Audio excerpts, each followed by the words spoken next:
పరిశుద్ధ లేఖనాల నుండి మత్తయి సువార్త 14వ అధ్యాయం.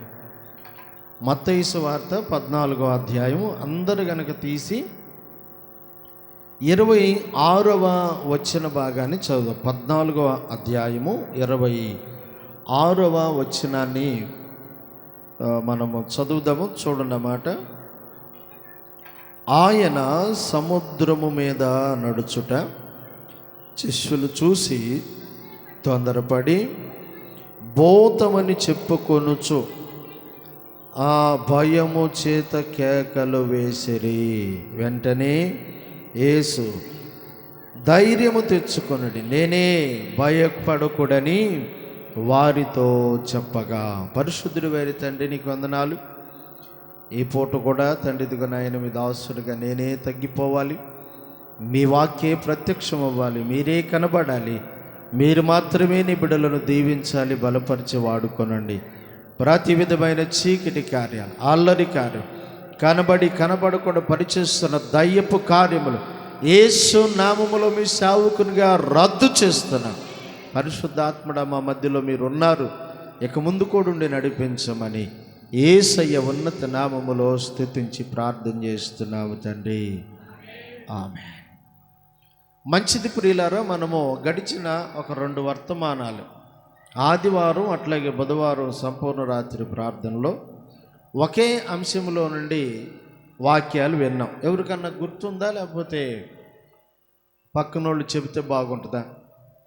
దేన్ని గురించి మనం నేర్చుకున్నాం ఆ 2 వర్తమానాల్లో? అందరూ తుస్సే అంటున్నారు కానీ తర్వాత రాట్లా. బుస్ అనండి ఎవరన్నా. తుస్సు తర్వాత బుస్ ఉంటుందిగా. ఏంది అట్లా తుస్సు అంటే ఇవాళ 2 పిల్లలకు పడింది కోటింగ్. అడిగిన దానికి సరిగ్గా సమాధానం చెప్పకపోతే 2కు పడింది. శిశువులు కాదు, చెప్పండి, శిష్యులు. శిష్యుడు అవ్వాలంటే ఎలా ఉండాలి? సింపుల్గా అర్థం అవ్వాలంటే శిష్యులలో ఉండవలసిన లక్షణాలు అనండి. అన్నము అంటే బాగుంటుంది, అంతేనా? బియ్యము కడిగి పెడితే, పొయ్యి మీద పెడితే, మంట పెడితే అన్నం అనడానికి ఎంత కథ ఉంది అందులో కదా. శిష్యులలో ఉండవలసిన, అందరూ చెప్పండి. ఇదే పనిగా యేసురత్నం నన్ను ఏదో దిట్టినట్టుంది, కలిపేసి ఏదో ఒకటి అనేస్తే సరిపోయిద్ది అన్నట్టుగా. చెప్పన్న, గట్టిగా చెప్పు. నువ్వు కూడా పురుషుల పక్షంలో శిష్యులలో ఉండవలసిన కదా. ఇప్పుడు ఉండవలసిన లక్షణాలు అన్నామంటే ఉండకూడని లక్షణాలు కూడా ఉంటాయిగా. చెప్పండి. ఒక వ్యక్తిలో మంచి ఉండాలి అనుకున్నప్పుడు ఆ చెడు ఏదో కూడా గమనించాలి కదా మనం. యేసు ప్రభు 12 మంది శిష్యుల్లో ఉండాల్సిన లక్షణాలు కొన్ని ఉండి, వాటిని దరిదాపులుగా 12-11 లక్షణాలు చూసాం. ఇంకా ఎతికితే చాలా ఉండే బైబిల్లో. కాకపోతే ఏంటంటే కొత్త సంగతులు, మీకు మేలైన సంగతులు త్వరగా అందించాలన్న ఆశే కానీ ఒకే ఒక్క మాటను పట్టుకొని సంవత్సరమైన వర్తమానం చెప్పగలిగిన కృప దేవుడిచ్చాడు. అర్థమైందా? అందుకని జాగ్రత్తగా మనం నేర్చుకుందాం. యేసు ప్రభు శిష్యులలో ఉండకూడని లక్షణాలలో మనం చదివిన మత్తయి సువార్త 14వ అధ్యాయం 26వ వచనములో యేసుక్రీస్తు ప్రభువారు శిష్యులందరిని తీసుకొని అరణ్య ప్రాంతానికి వెళ్ళాడు. అక్కడ మనందరికీ తెలుసు, 5 రొట్టెలు 2 చేపలు వాళ్ళందరికీ సమృద్ధిగా పంచిపెట్టాడు. అది అయిపోయిన తర్వాత యేసు ప్రభు అంట వాళ్ళను బలవంతం చేశాడు. బాయ్, మీరు పడవెక్కి, నావ ఎక్కి అద్దరికి వెళ్ళండి అని బలవంతం చేశాడంట. బలవంతం చేశాడు కానీ ఆయన మాత్రం ఆ పడవ ఎక్కల. వాళ్ళు పడవెక్కి ప్రయాణం చేసి వెళ్తూ ఉంటే యేసు ప్రభు వారు 4వ జామున సముద్రం మీద నడిచి వెళ్తున్నాడంట. స్తోత్రం చెప్పండి. ఎక్కడ నడిచాడు? పాత పాట, ఒక పాట ఉంటుంది, అలల పైన నడచిన నాదు యేసయ్యా. తెలుసా? ఇవాంజలి నాకు ఒకటే పాడింది, మరి మీరు ఎందుకు పాడలేదంటే మీకు తెలియదేమో. అక్కడ నీకు కూడా తెలుసుగా పాత పాట, చాలా ముసలోడు పాడేవాళ్ళు మేము చిన్న పిల్లలప్పుడు. వాళ్ళు పాడుతుంటే ఈ మైకులు ఏం సరిపోయి, యేసు ప్రభు ఎవరు అని పాడారు ఆ పెద్దలంటే, ఆయన అలల మీద నడిచాడు. స్తోత్రం చెప్పండి. ఆయన నీటి మీద నడిచి వాళ్ళ దగ్గరికి వస్తున్నాడంట. వస్తూ ఉంటే వాళ్ళు తొందరపడి ఏం చేశారు చెప్పండి? యేసు ప్రభువుని చూశారంట, తొందరపడ్డారంట. అమ్మో భూతం అని చెప్పి అన్నారు. ఇప్పుడు మనం వాళ్ళ దగ్గరికి రే, ఇప్పుడు అసలు మీరు ఇంతకుముందు ఎప్పుడన్నా భూతాన్ని చూశారా? సరే వాళ్ళని అడుగుదాం తీసే, ఇప్పుడు మిమ్మల్ని కూడా అడుగుదాం, మీరు ఎప్పుడన్నా భూతాన్ని చూశారా? చూసారా? మొన్న ఎప్పుడో 9:30, 10 ఇక్కడే కూర్చొని పిల్లలకి దెయ్యాల గురించి చెప్పాను నేను. మన పిల్లలకే, చర్చిలో పిల్లలకి ప్రారంభ రోజుల్లో సేవ జరిగిన రోజుల్లో ప్రమేళ అప్పటికి ఇంకా పుట్ల. ప్రమేళకు చాలా సంగతులు తెలియదు. కొత్తగా మన మధ్యకి వచ్చింది కదా అమ్మాయి శ్రావణికి కూడా తెలియదు కదా. ఈ విషయాలన్నీ మాట్లాడతా దెయ్యాలు అట్టి ఎదురు తిరిగాయి. వాటిని గద్దించినప్పుడు అవసరమైతే ఒక దెబ్బ కొట్టి వాటిని గద్దించి వాటిని వెళ్ళిపోమని చెప్పి అవన్నీ వెళ్ళిపోయిన తర్వాత ఏం జరిగినాయి అప్పుడు సంగతులన్నీ చెబుతూ ఉంటే విచిత్రం ఏందో తెలుసా దేవునయ్య, మేము చెప్పిన 10 నిమిషాలకి మెల్లిగా ప్రమేళ పక్కేసుకొని ముసుకేసుకొని నిద్రపోతుంది. స్తోత్రం. రోజు మా నిద్ర రావట్లేదా అంటే, పండుకమ్మ పొద్దున్నే స్కూల్కి వెళ్ళాలి, రావట్లేదా అంటే లూడే ఆడి ఫోన్లో ఛార్జింగ్ దిగిందాక తర్వాత ఎప్పుడుకో పండుకునేవాళ్ళు. పెందలాడే పక్కేసింది. అసలు ఎప్పుడన్నా దెయ్యాన్ని చూసావా? మీ అమ్మ కడుపులో ఉన్నప్పుడు అన్న చూసావా? చూశాను అంకుల్, మమ్మీ పెద్ద దేవదూత అంటవా. నేను ఈ మాట మీకు ఎందుకు చెబుతున్నాను, దెయ్యాన్ని ఎవరు చూడలా, కానీ దెయ్యం గురించి చెబితే భయం. నేను అంటున్నాను, యేసు ప్రభు శిష్యులు కూడా ఎప్పుడు చూడలే దెయ్యాన్ని, కానీ యేసు ప్రభు నీళ్ల మీద నడిచి వస్తున్నాడంట దగ్గరికి. చూడండి, ఆ మాట నేను ఒట్టికి చెప్పట్లేదుగా, నేను ఊరికి నేను చెప్పే మాట అయితే 25 చదువుదాం. రాత్రి 4వ జామున ఆయన సముద్రం మీద నడుచుచు వారి యొద్దకు వచ్చెను. ఆయన సముద్రం మీద నడుచుట శిష్యులు చూసి తొందరపడి భూతమని కేకలు వేసిరి. హల్లెలూయా. అర్థమైంది ఈ సందర్భం. మీరు ఎప్పుడైనా చదువుకున్నా ధ్యానం చేస్తున్నప్పుడు అందులో మనకు అర్థమయ్యేది ఏంటంటే, ఈ శిష్యుల్లో ఉన్నది తొందరపాటు. చెప్పండి. యేసు ప్రభు వారు తొందరపడొద్దు అన్నాడు ఒక ఆమెను చూసి. ఎవరామా? మార్తా అనబడినావు. మార్తా, నీవు అనేకమైన పనులు పెట్టుకొని తొందరపడుచున్నావు. మరియలో ఏమి లేదు కాదు, ఆమెతోనే ఉండ మరియా తొందర లేకుండా ఉంది. లాజరు తొందర లేకుండా ఉన్నాడు. యేసు ప్రభు తొందర లేదు, కానీ ఏములో మాత్రం తొందరపాటు. తొందరగా కొంతమంది దాన్ని ఏమంటారంటే దుడుకుగా కొంతమంది ఏదేదో చేయాలనుకుంటారు, చేయకూడదు చేసేస్తూ ఉంటారు. మీకు తెలుసో లేదో, కొన్నిసార్లు చేయకూడదు చేసేస్తూ ఉంటారు. తొందరగానంటే ఒకడు ఈ పని చేశాడంట. చెబుతా ఏనండి. ఒక హెలికాప్టర్లో వెళ్తున్నారంట, ప్రయాణం చేస్తా ముగ్గురు. ఆ ముగ్గురు పిల్లల్లో వాళ్ళల్లో ఒక ఆయన ఏమో కొంచెం పెద్ద పొలిటికల్కి సంబంధించిన ఆయన, ఇద్దరేమో స్కూల్కి వెళ్ళి చదువుకునే పిల్లలు. అందులో ఇంకా కొంతమంది ఒక 4-5 ఉండారేమో. ఆ హెలికాప్టర్ నడుపుతున్నాయని చెబుతున్నాడు, ఇదిగో హెలికాప్టర్ ప్రమాదం బారిన పడబోతుంది, మీకు అనుకూలంగా అయితే మీరు ఎక్కేటప్పుడే మీకు ప్రమాదం జరగొచ్చేమోనన్నట్లుగా దూకి ఆ బటన్ ఆన్ చేస్తే గాలిలో తేలే గొడుగులు ఇచ్చాం మీకు, అవి తీసుకొని దూకండి అన్నారంట. ఆ ఇద్దరు పిల్లలేమో అడావుడిగా అయ్యే ఇయ్యి అనుకొని స్కూల్ బ్యాగులు పట్టుకొని దూకి బటన్ నొక్కుతున్నారంట. ఓపెన్ అయిద్దా? అవ్వలేదు. ఆ పొలిటికల్కి సంబంధించిన ఆయన కూడా, ఆయన నేను పోతే ఎట్ట నా పదవి పోయిద్ది అనుకున్నాడేమో, ఆయన కూడా అడావుడిగా ఆ పిల్లలకు సంబంధించి ఏదో పట్టుకొని ఆయన కూడా దూకేశాడంట. ఆ ముగ్గురు చనిపోలేదు, కానీ వాళ్ళ ఆసుపత్రిలో ఉండి చెప్పిన సమాధానం, అవి గాలి గొడుగులు అనుకొని స్కూల్ బ్యాగులు పట్టుకొని దూకాము. స్తోత్రం చెప్పండి. తొందర కాదా? చర్చి టైం అయిపోయిందని చెప్పి బైబిల్ అనుకొని ఒక ఆయన డిక్షనరీ తీసుకొచ్చి, మీరు ఎందుకు నవ్వారు? అందరూ నీ జీవవాక్యం అని పాట పాడుతూ ఉంటే అసలు ఏంది ఇంతలా ఉందని చూస్తే అది బైబిల్ కాదు, డిక్షనరీ. కొన్నిసార్లు అడావుడిలో కొన్ని పొరపాట్లు జరుగుతాయి.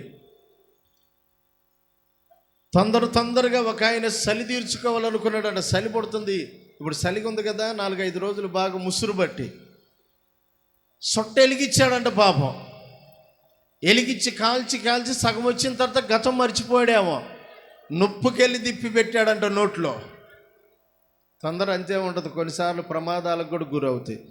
యేసు ప్రభు 12 మంది శిష్యుల్లో వండకూడని లక్షణం ఏంటో తెలుసా? తొందరపాటు. కొంతమంది తొందరపాటున బూతులు కూడా తిట్టేవాళ్ళు ఉంటారు, తెలుసా మీకు?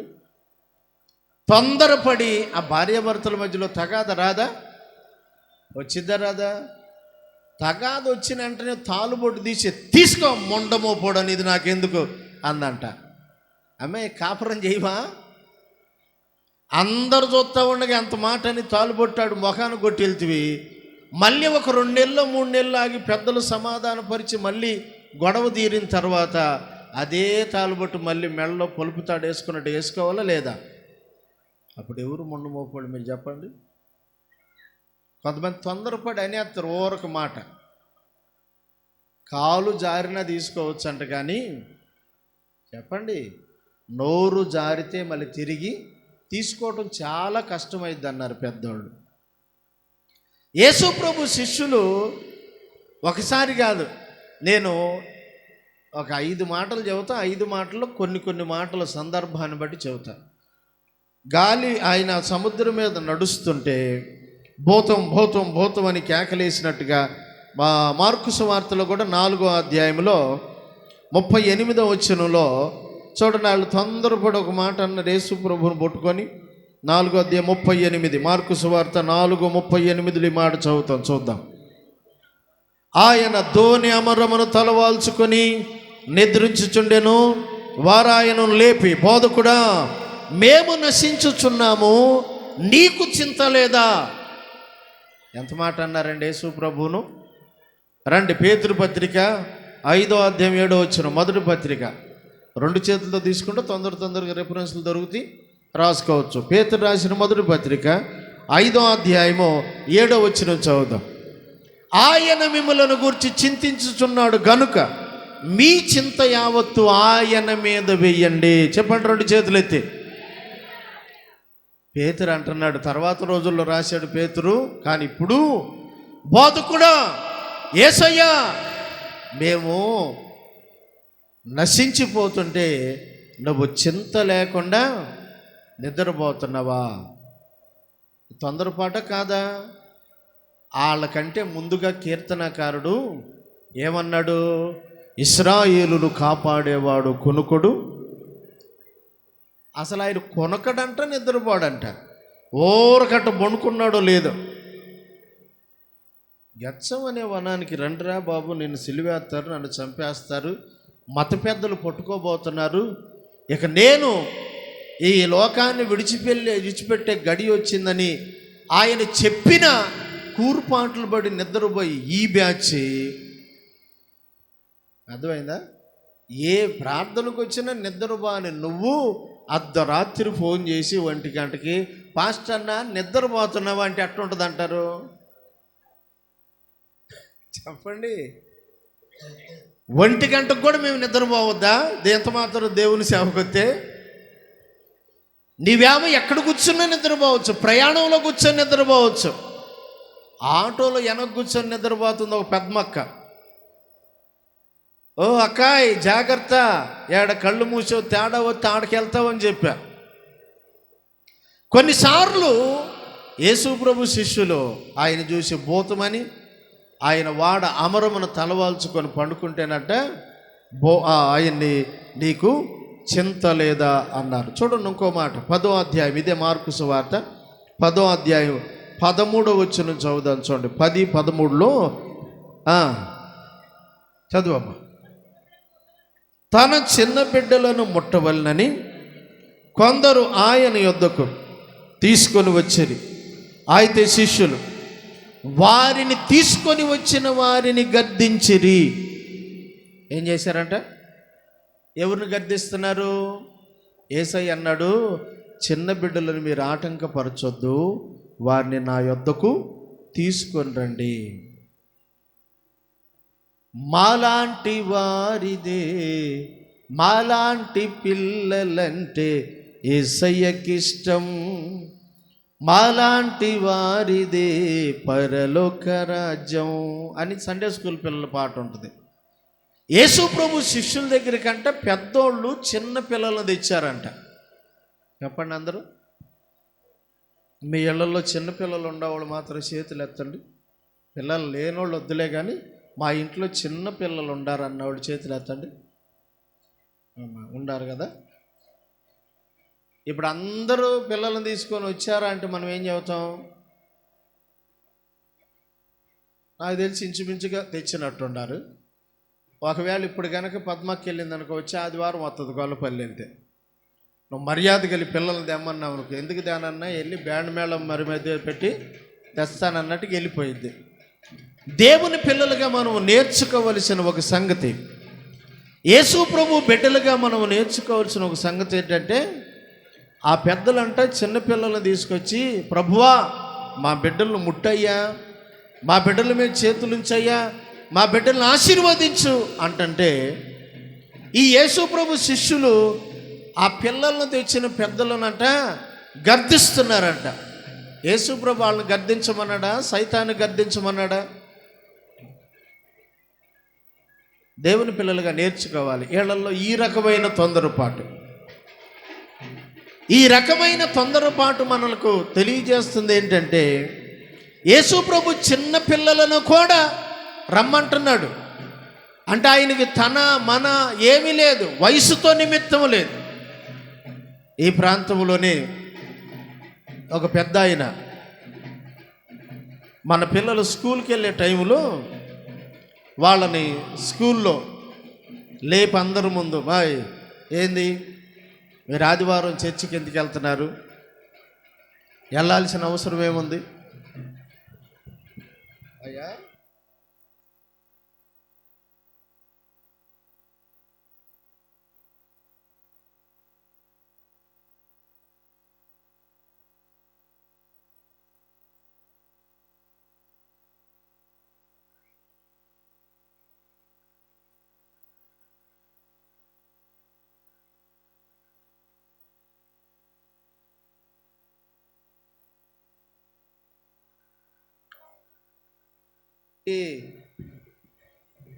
దేవుని పిల్లలుగా మనం నేర్చుకుందాం ఒక సంగతి.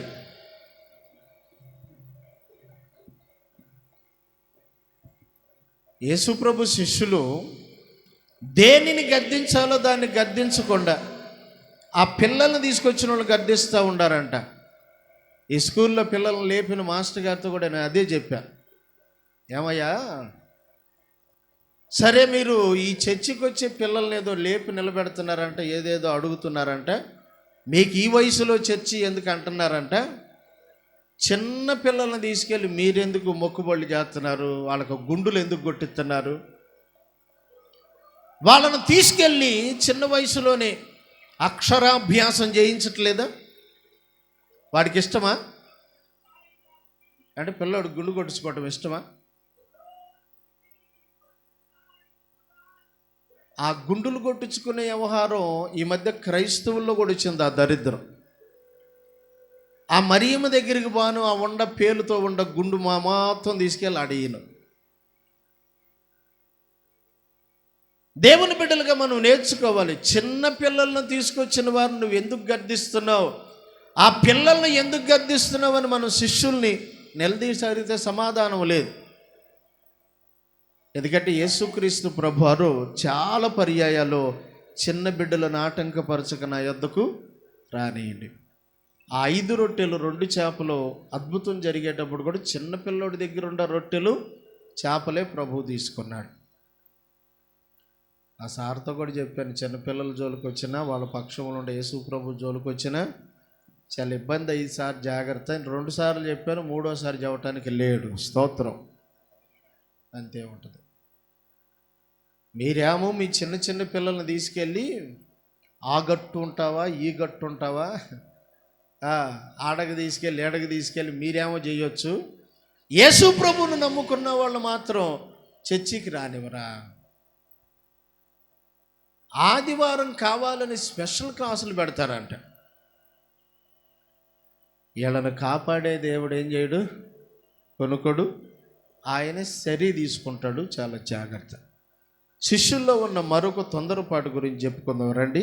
ఇదే మత్తయి సువార్తలో కూడా ఆడకొచ్చిన యేసు ప్రభు దగ్గరికి వచ్చిన జన సమూహములో ఈ తొందరపాటు ఉన్నట్లుగా యేసు ప్రభు శిష్యులే తర్వాత రోజుల్లో రాశారు కదా. మత్తయి సువార్త 14వ అధ్యాయంలోనే 15వ వచనం అనుకుంటా, జనుల్లో కూడా తొందరపాటు ఉన్నట్టుగా అర్థమవుతుందమ్మా. సాయంకాలం అయినప్పుడు శిష్యులు ఆయన యొద్దకు వచ్చి, ఇది అరణ్య ప్రదేశం, ఇప్పటికే పొద్దుగూకింది, ఈ జనులను గ్రామంలోనికి పదార్థాలు కొనుక్కోవటానికి పంపివేయము. ఎవరు చెబుతున్నారు ఈ మాట? యేసయ్యతో శిష్యులు చెప్తున్నారు. యేసు ప్రభువా, ఇంతమంది వచ్చి కూర్చున్నారు, వాళ్ళకేం పెడతానికి మన దగ్గర ఏమీ లేదు, మరి వాళ్ళని గ్రామంలోకి పంపొచ్చు కదా, పల్లెటూరుకు పంపొచ్చు కదా, ఆయా ఊర్లు పంపితే వాళ్ళే తిప్పలు పడి ఏదో ఒకటి కొనుక్కొచ్చుకుంటారు కదా అని ఎవరికి చెబుతున్నారు? చెప్పాలి. ఎవరికి? శిష్యులు ఇప్పుడు నేర్చుకోవాలా, గురువు గారికి బోధించాలా? చెప్పండి, ఎవరు? ఇప్పుడు నేను మిమ్మల్ని అడుగుతాను ఒక మాట. ఒక తల్లిగారు చర్చికి రావటం ప్రారంభించారు. చర్చికి వస్తుంది.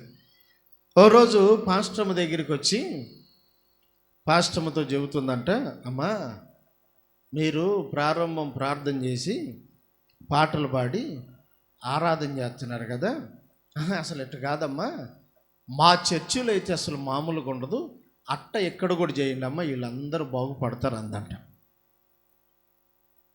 ఇప్పుడు ఎవరికి చెబుతున్నారు?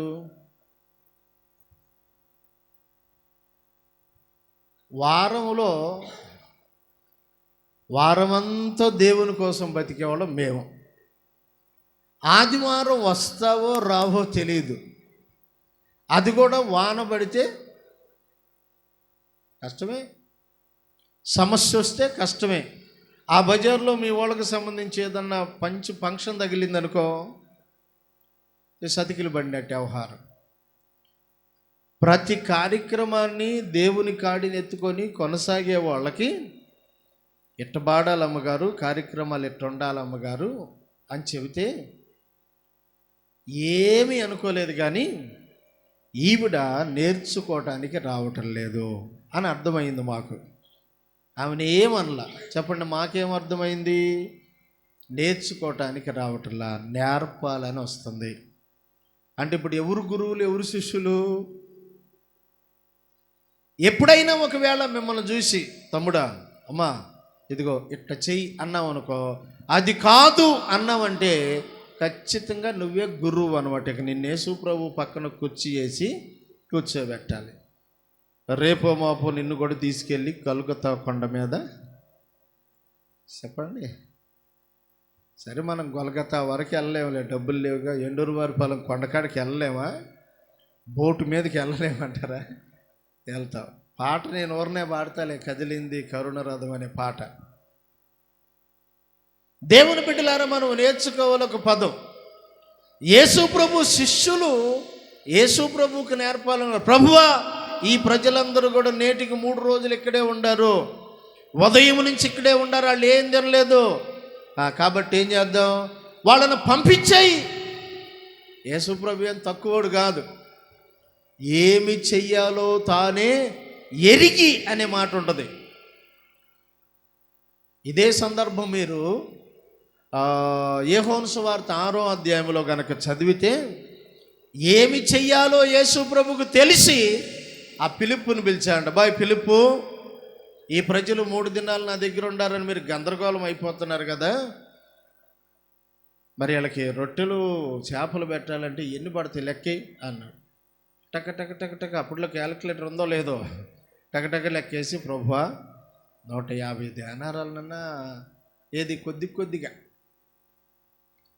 వాళ్ళలో కొంచెం కొంచెం పెడితే 150 దేనారాల కన్నా రొట్టెలు చేపలు మనం కొనాల్సిన అవసరం ఉంది. యేసుప్రభు కొని తేవాలనుకున్నాడా, ఉన్నదాంతో అద్భుతం చేయాలనుకున్నాడా? అది ఎవరికి తెలుసు?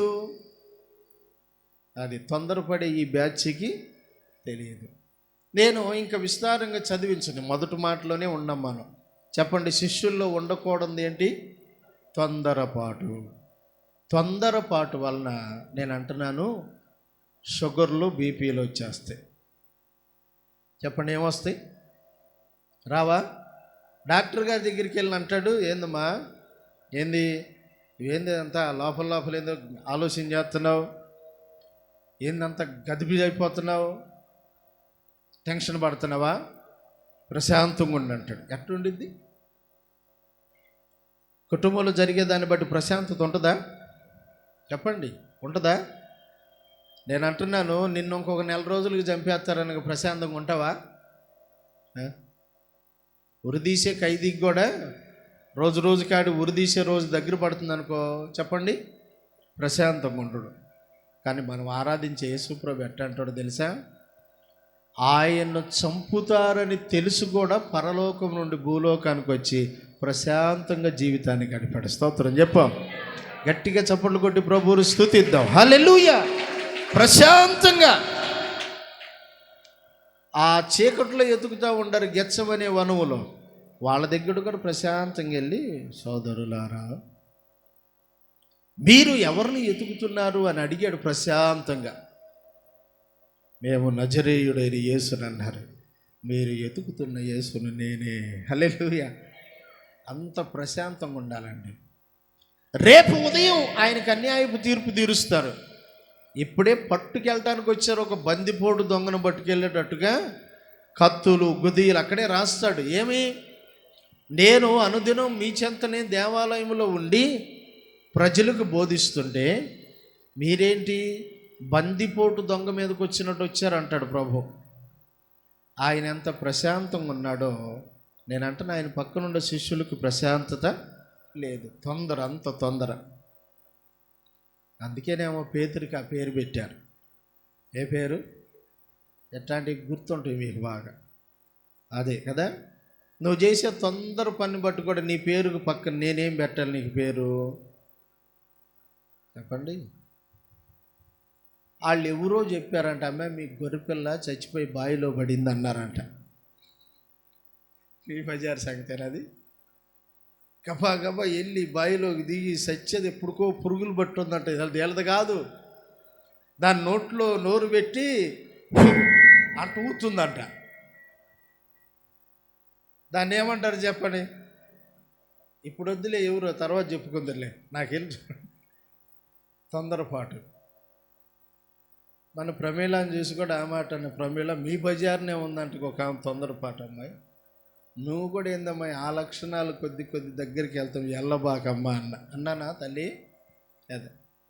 కొన్నిసార్లు తొందరపాటు చాలా ప్రమాదం. ఈ సలోమోని అంటాడులే, నేను ఆ భాగాన్ని నోట్ చేసుకోలేదు కానీ సలోమోన్ అంటాడు, తొందరగా నడిచెళ్ళేవాడంట మార్గం తప్పుతాడంట. ఇప్పుడు నేను ప్రార్థన అయిపోయింది, వచ్చేటప్పుడు ఏమన్నా కుక్కను కోడిను కోసుకొని ఆడబెట్టుకొని వెళ్ళిన తర్వాత అశోక్లాగా వేడి చేసుకొని తినాలని ఆలోచనతో వచ్చారు అనుకో మీరు. ఇప్పుడు ఏం జరిగిందో తెలుసా? ఇదే ఆలోచన. ఇంతమంది జనం ఉంటారు, వాళ్ళందరూ ప్రార్థన చేసే టైం పట్టిద్ది. మొత్తానిగా శుక్రవారం ఎప్పుడో ఒకసారి చేసుకుందాం. తొందరగా వెళ్తా ఎండూరు వరిపాలెం దాటి తండా దగ్గరికి వెళ్ళినాక నేనేం దేడున్నాను అనుకున్నాం అనుకో, అదే తొందరపాటు అంటే. వెళ్ళటం తొందరపాటునే వెళ్ళావు, కానీ తిరిగి వచ్చేటప్పుడు నీకు కొద్దిగా దేవుడు కనపడతాడు. హల్లెలూయా, సంతోషంగా చెప్పండి కదా. తొందర శిష్యులలో ఉండకూడదు. చెప్పండి. మీకు ఈ మాట ఇట్ట అర్థమైంది అనుకోది, నాకే నష్టం, యేసయ్యకి కూడా నష్టం. అయ్యా నువ్వు తొందర వద్దన్నావు కదా, అందుకే ఆదివారం నువ్వు తొందర వద్దని నువ్వే చెప్పావన్న ఆదివారం మొదటి మాట అన్నావు, తొందర వద్దన్నావు. 9ంటికి ప్రార్థన పెట్టు, తొందర పడబాకండి. విజయ్ కుమార్ పాటలు పాడతాడు, తొందర పడబాకండి. అయిపోబోయేటప్పటికైనా రావచ్చు కదా అని ఇప్పుడు వచ్చానన్నా అనుకో, అప్పుడు పెరిగిద్దండి బీపీ. నేను అంటున్నాను, మనం ఏ విషయాల్లో తొందరపడి చెయ్యాలో ఆ విషయాల్లో తొందరపడాలి, ఏ విషయాల్లో తొందరగా ఉండకూడదో. యేసు ప్రభు తొందరగా చెయ్యండి అన్న ఈ శిష్యులు చేయలే, వద్దు అన్నవే తొందరపడి చేసి నష్టపోయారు. ఆలస్యం అమృతం కూడా ఏమైందంట, విషం అయిపోయింది.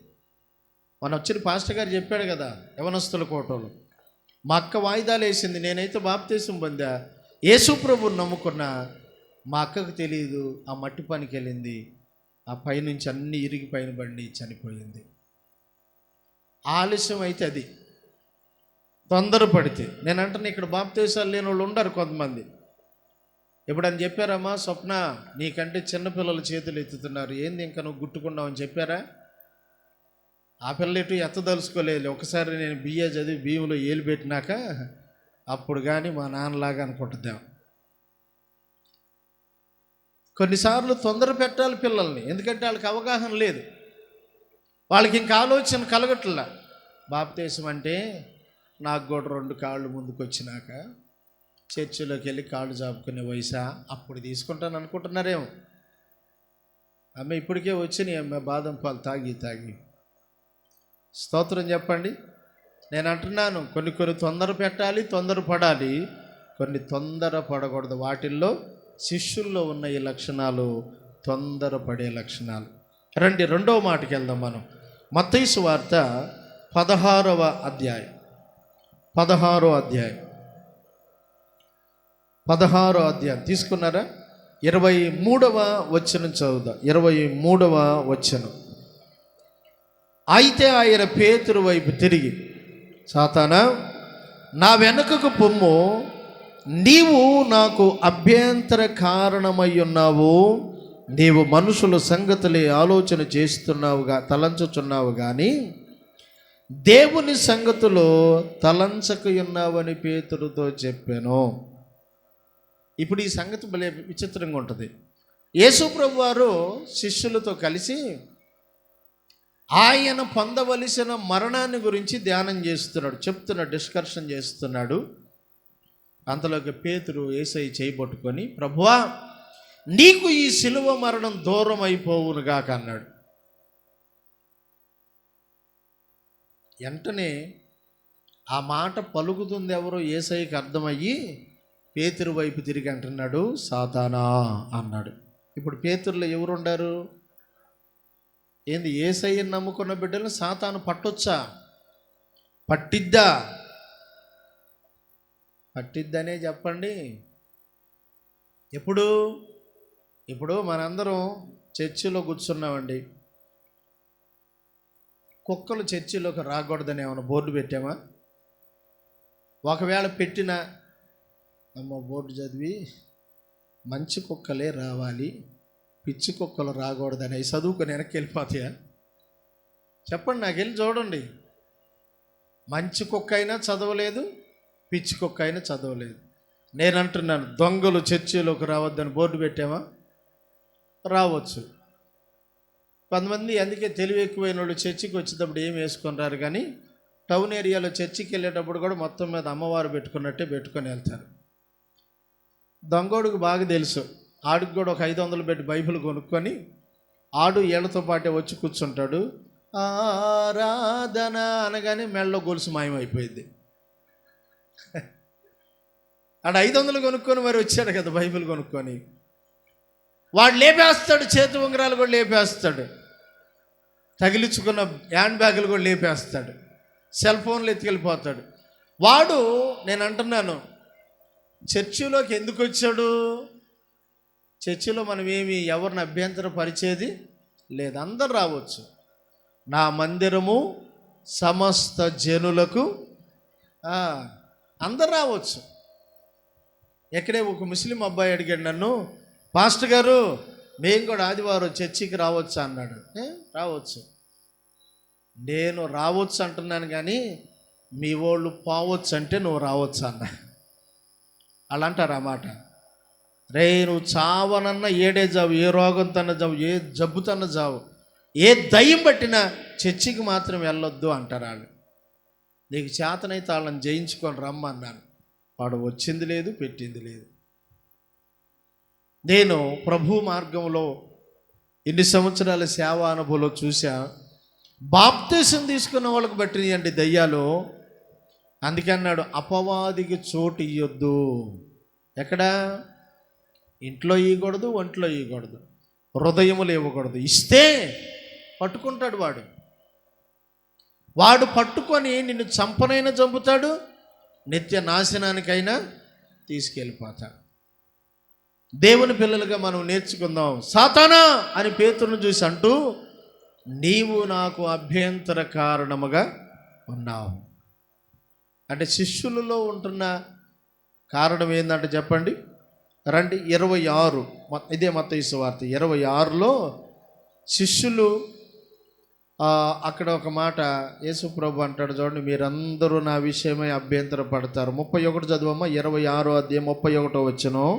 అప్పుడు యేసు వారిని చూసి, ఈ రాత్రి మీరందరూ నా విషయమై అభ్యంతర పడతారు.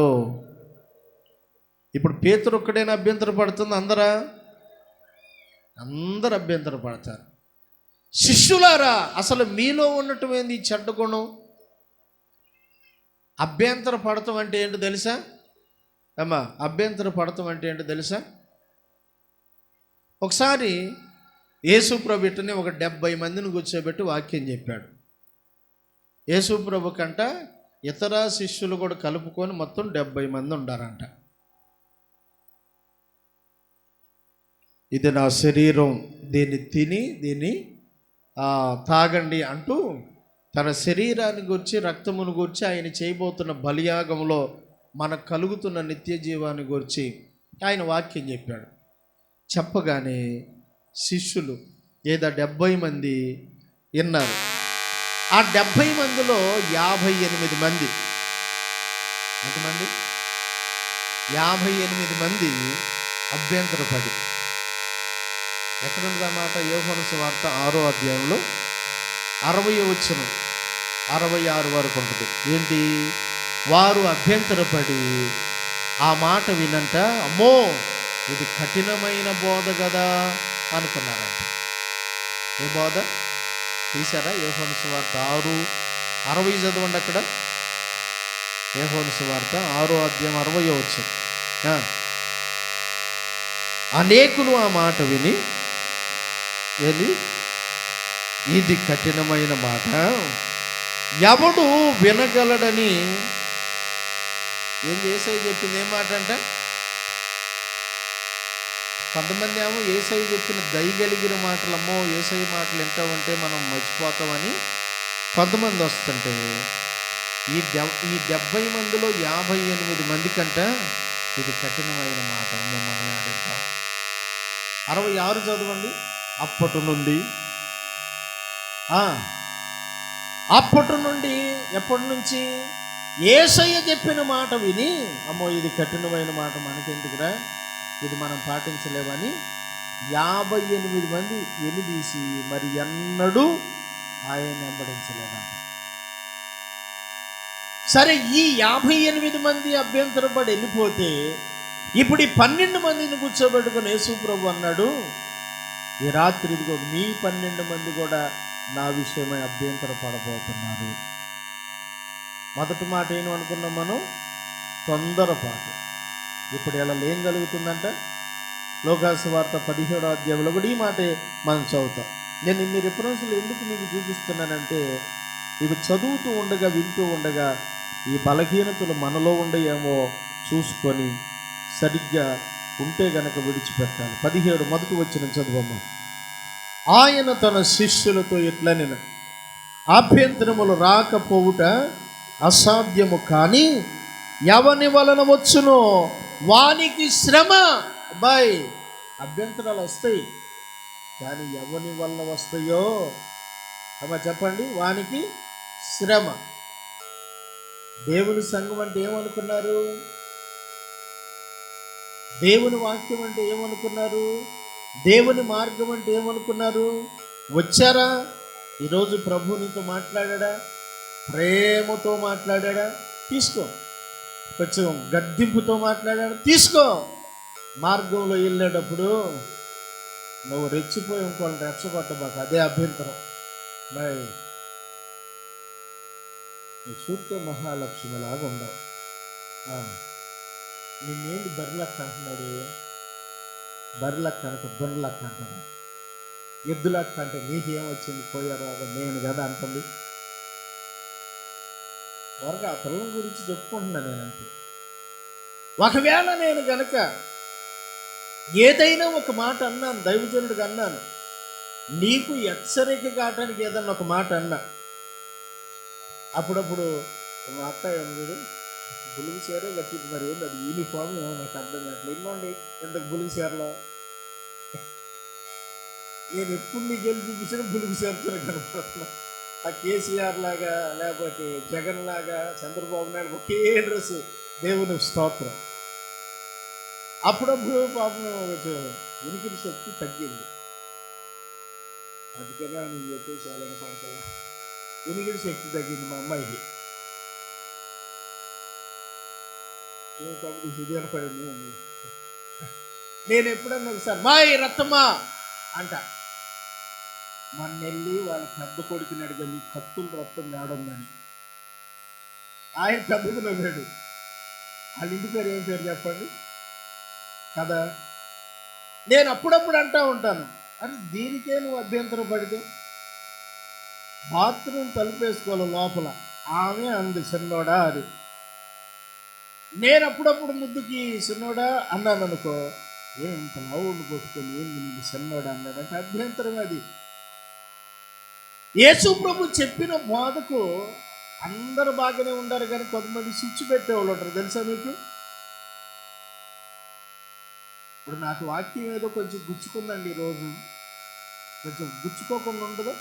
ఎందుకంటే వాక్యాన్ని పోల్చారు కదా, 2 అంచులు కలిగిన ఖడ్గం. ఖడ్గం కొయ్యదా, నరకదా? సుత్తే చెప్పండి, దంచదా? కుమ్మిడికాయలు కొట్టలేదు అప్పుడు మీరు? కొన్నిసార్లు అది నీకు గుచ్చుకోవచ్చు. మీరు ఇంటికి వెళ్ళో లేకపోతే ఎక్కడైనా కూర్చొని సమాధానపడి ఏ విషయంలో అరే నేను ఈ పొరపాట్లు ఉండబట్టి కదా ప్రభు నాతో మాట్లాడిందని అనుకోకుండా, అమ్మాయి ఈరోజు వాక్యం ఎవరి గురించి చెప్తాను నీకు అర్థమైందా? నాకు కూడా అర్థమైందిలే, ఇంచుమించుగా నీ గురించే చెప్పినట్టుంది. నీ గురించి అంటే ఏందమ్మాయి, మొత్తం నా గురించే. వీళ్ళిద్దరూ మాట్లాడుకున్నాను అనుకున్నాను. వీళ్ళకి అనుకూలమైన వాళ్ళు ఎవరో ఒకళ్ళు ఉంటారు సంఘంలో, వాళ్ళ అభిమానులు ఉంటారు. వెళ్ళి ఆయన కలుపుకుంటారు. ఈ కలుపుకొని అందరూ ఏమవుతారు, ఇదొక మీటింగ్. ఈయన అంటాడు, వారం నా గురించే చెబుతున్నాడంటే, నీ గురించే కాదులే మా గురించి కూడా చెబుతున్నాడు. నీకు నొప్పి ఇట్లా నొప్పి వస్తుంది, మాకు కూడా నొప్పులు వేసే వాళ్ళందరూ ఒక యూనియన్గా తయారయ్యి మోషే మీద అప్పుడు తిరగబడ్డారు చూసారా? ఎవరిళ్ళు? దాతాను, కోరాహు, అభిరామ్ అనేవాళ్ళు. వాళ్ళకి అనుకూలమైన 250 మందిని తెచ్చుకున్నారంట. వాళ్ళు మోషే మీద తిరుగుబాటు చేశారంట. ఇప్పుడు నేనేమనాలంటే మిమ్మల్ని, వాక్యము నీ పక్కనోడితో కూర్చొని నువ్వు అభ్యంతర పడటానికి యేసుప్రభు నీతో మాట్లాడుతున్నా. మన జీవితంలో ఏదైనా తుప్పు లాంటి పాపం అభ్యంతరకరమైన పాపం ఏదైనా ఉందనుకో దాన్ని తీసేసుకోవాలి. బైబిల్లో రాశాడు, అభ్యంతరాలు రాక మానవు, ఎవని వలన వస్తే వానికి శ్రమ. ఆ కిందే మనం చదువుకుంటూ వెళ్తే ఆ చిన్న పిల్లలు ఆటంకపరిచిన వాళ్ళు ఉన్నారు. రేయ్, వాళ్ళని ఎందుకు మీరు ఆటంకపరుస్తున్నారు? అలాంటి వాడిని తీసుకెళ్ళి మెడకు పెద్ద తిరగల రాయి కట్టి సముద్రంలో వేయటం కూడా మంచిదే అన్నాడు. అంటే అభ్యంతరం అనేది చాలా ప్రమాదం. మనం చర్చిలో ఎవరికి వాళ్ళుగా ఏది మనందరం కలిసి ఉన్నప్పటికీ వాక్యం విషయానికి వచ్చేటప్పటికి ఈ మాట నాదే అన్నట్టు వినాలి. ఎప్పుడన్నా ఈరోజు దేవుడు నాతో మాట్లాడాడు, నా బలహీనత నాకు సూటిగా తెలియజేశాడు, నేను ఒప్పుకుంటున్నాను, విడిచిపెడుతున్నాను, పక్కన వాళ్ళకి చెప్పావా? ఇది చెప్పరు.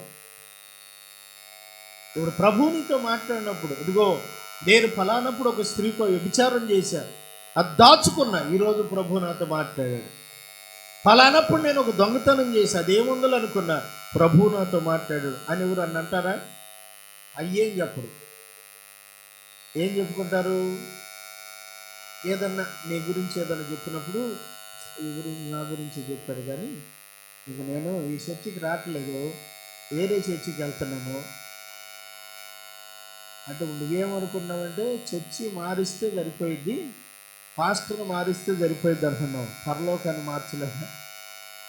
చెప్పాలి. ఇప్పుడు వాడికెళ్ళి పరలోకం రావాలనుకున్న వస్తావో రావో నాకేం తెలుసు. ఆడ నుంచి పరలోకం వస్తావో డైరెక్ట్ గట్టి నుంచి అటు చెప్పండి, మీరే చెప్పాలండి.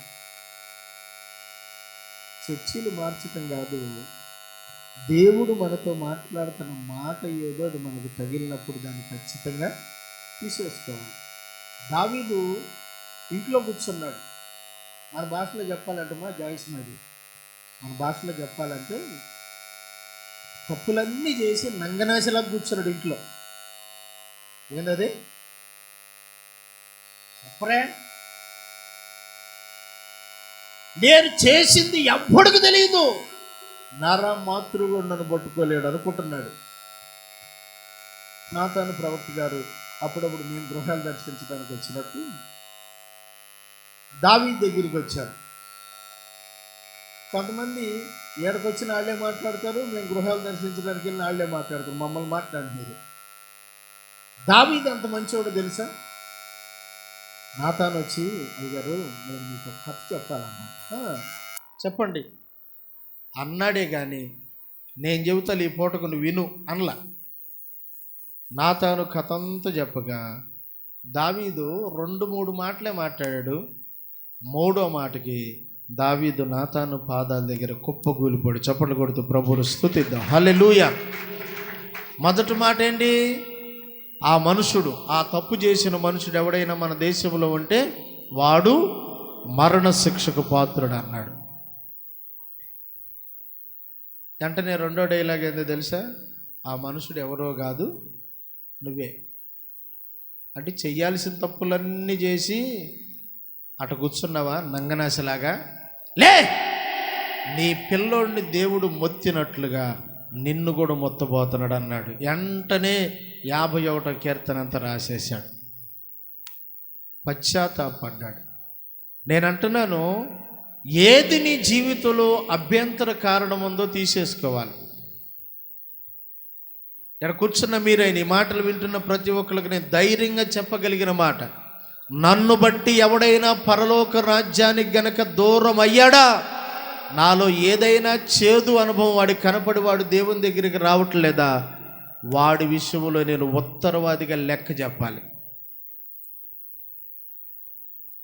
ఏది అభ్యంతరం? నీ జీవితంలో ఏ పని ఏదన్నా అభ్యంతరమా? నా తాగుడేది, నేను తాగుతున్నాను, మీరు బావొచ్చుగా చర్చికి అంటున్నాడు. నీ తాగుడు ప్రభావం నీ పిల్లల మీద, నీతో పాటు మందిరానికి వచ్చేవాళ్ళ మీద పడింది. మీకు తెలుసో లేదో? వారికి ఒక చిన్న ఉదాహరణ చెబుతా చూడండి. మన చర్చిలో కుర్చీ మీద కూర్చోమన్న కూర్చునేవాడు ఒక్కడు కూడా ఉండడు. యేసురత్నం అన్న ప్రారంభం వచ్చిన దగ్గర నుంచి ఆయన కుర్చీ ఆయనే తెచ్చుకున్నాడు ఇంటి దగ్గర నుంచి. ఆ ప్రభావం ఒకళ్ళ మీద అన్న పడిందా పడలేదా? రేసమ్మ నువ్వు పడతావని చూసుకో. ఎందుకమ్మా అట్ట అయిపోతున్నారు? అదే నేను చెబుతున్నా రెండో అంశం. అభ్యంతరాలు మన వల్ల ఎవరికి రాకూడదు. అభ్యంతరం పెడటం వల్ల పౌలు గారు అన్నాడు, నేను మాంసం తినటం వల్ల నా సహోదరుడికి ఎవరికైనా అభ్యంతరం కలుగుతుంది అనుకో, మానేస్తాను అన్నాడు. వాడు తోటకూర తింటాడు, వాడు గోంగూర తింటాడు, వాడు ఆకుకూరలు ఏదో తింటాడు, లేకపోతే వాడు కాయగూరలు తింటాడు, వాడు బలహీనమైన ఆహారాన్ని ఎన్నుకున్నాడు. వాడి ముందు కూర్చొని నేను జబ్బలు బీగుతున్నాను అనుకో, వాడు అభ్యంతరం పడతాడా? పడ్డా మనసులో అనుకుంటాడు, ఇచ్చి ఈడేవుడురా బాబు, దొన్నపోతు తిన్నట్టు తింటున్నాడు, దొన్నపోతు మాంసం. అభ్యంతరం పడతాడు. పౌలు అన్నాడు, మనము తినినా తాగినా దేవునికి మహిమకరంగానే చేద్దాం. చెప్పండి రెండు చేతులే. ఆయన మహిమ కొరకే చేద్దాం. అందుకే నేను అంటున్నా, మనం మందిరానికి వచ్చే విధానం కూడా ఎవరికి అభ్యంతరం కలగకూడదు. అది మాదిరిగా ఎంచుకోవాలి. నీతో పాటు ఉండేవాళ్ళు, అబ్బా ఈ అక్క ఎంత భక్తి పరిరా, ఎంత వానలో కూడా దేవుని మందిరానికి వెళ్తుందిరా, అదొక మాదిరి. నువ్వు దేవుని సన్నిధిలో కూర్చోవటం కూడా ఒక మాదిరి. నేను అంటున్నాను, నువ్వు కూరుపాట్లు పడుతున్నావా, అది అభ్యంతరం. పక్కన వాళ్ళని అభ్యంతరం పడుతున్నావు. ఈ జబ్బు ఇంకోళ్ళకి, ఆ జబ్బు ఇంకొకళ్ళకి అంటుకుంటుంది. వయసుకు పెద్దదానివే కానమ్మా, నీకెందుకు ఇంకా బుద్ధి రాలా? అంటున్నారా? అందరితో చెబుతున్నా నీ మాట. నీవు నీ తోటి వారిని ఏం చేయకూడదు? యేసయ్య ఏం చెప్పాడు లోకాసు వార్త 17:1? అభ్యంతరాలు రాక మానం అంటే వస్తాయి. కొన్నిసార్లు మనం మందిరానికి రావటం ఆలస్యం అవ్వచ్చు. కాళ్ళు నొప్పులు వచ్చినాయండి,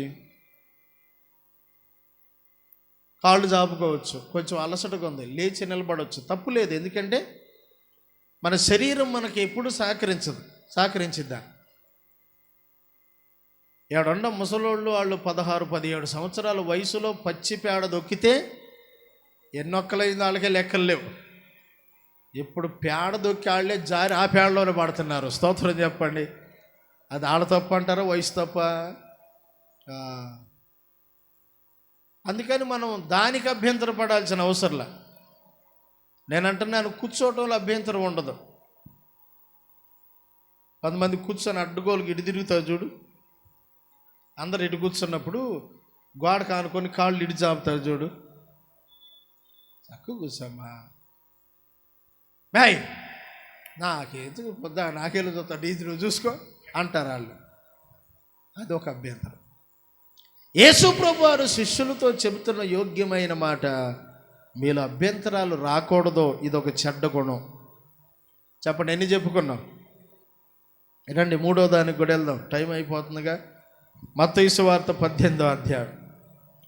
మత్తయి సువార్త 18వ అధ్యాయం మొదటి వచనం చదువుదాం. ఎవరైనా ఒకరు చదవండి. మత్తయి సువార్త 18 మొదటి మాట. ఆ కాలమున శిష్యులు యేసు నొద్దకు వచ్చి, పరలోక రాజ్యములో ఎవడు గొప్పవాడని అడుగగా. చాలుతండి.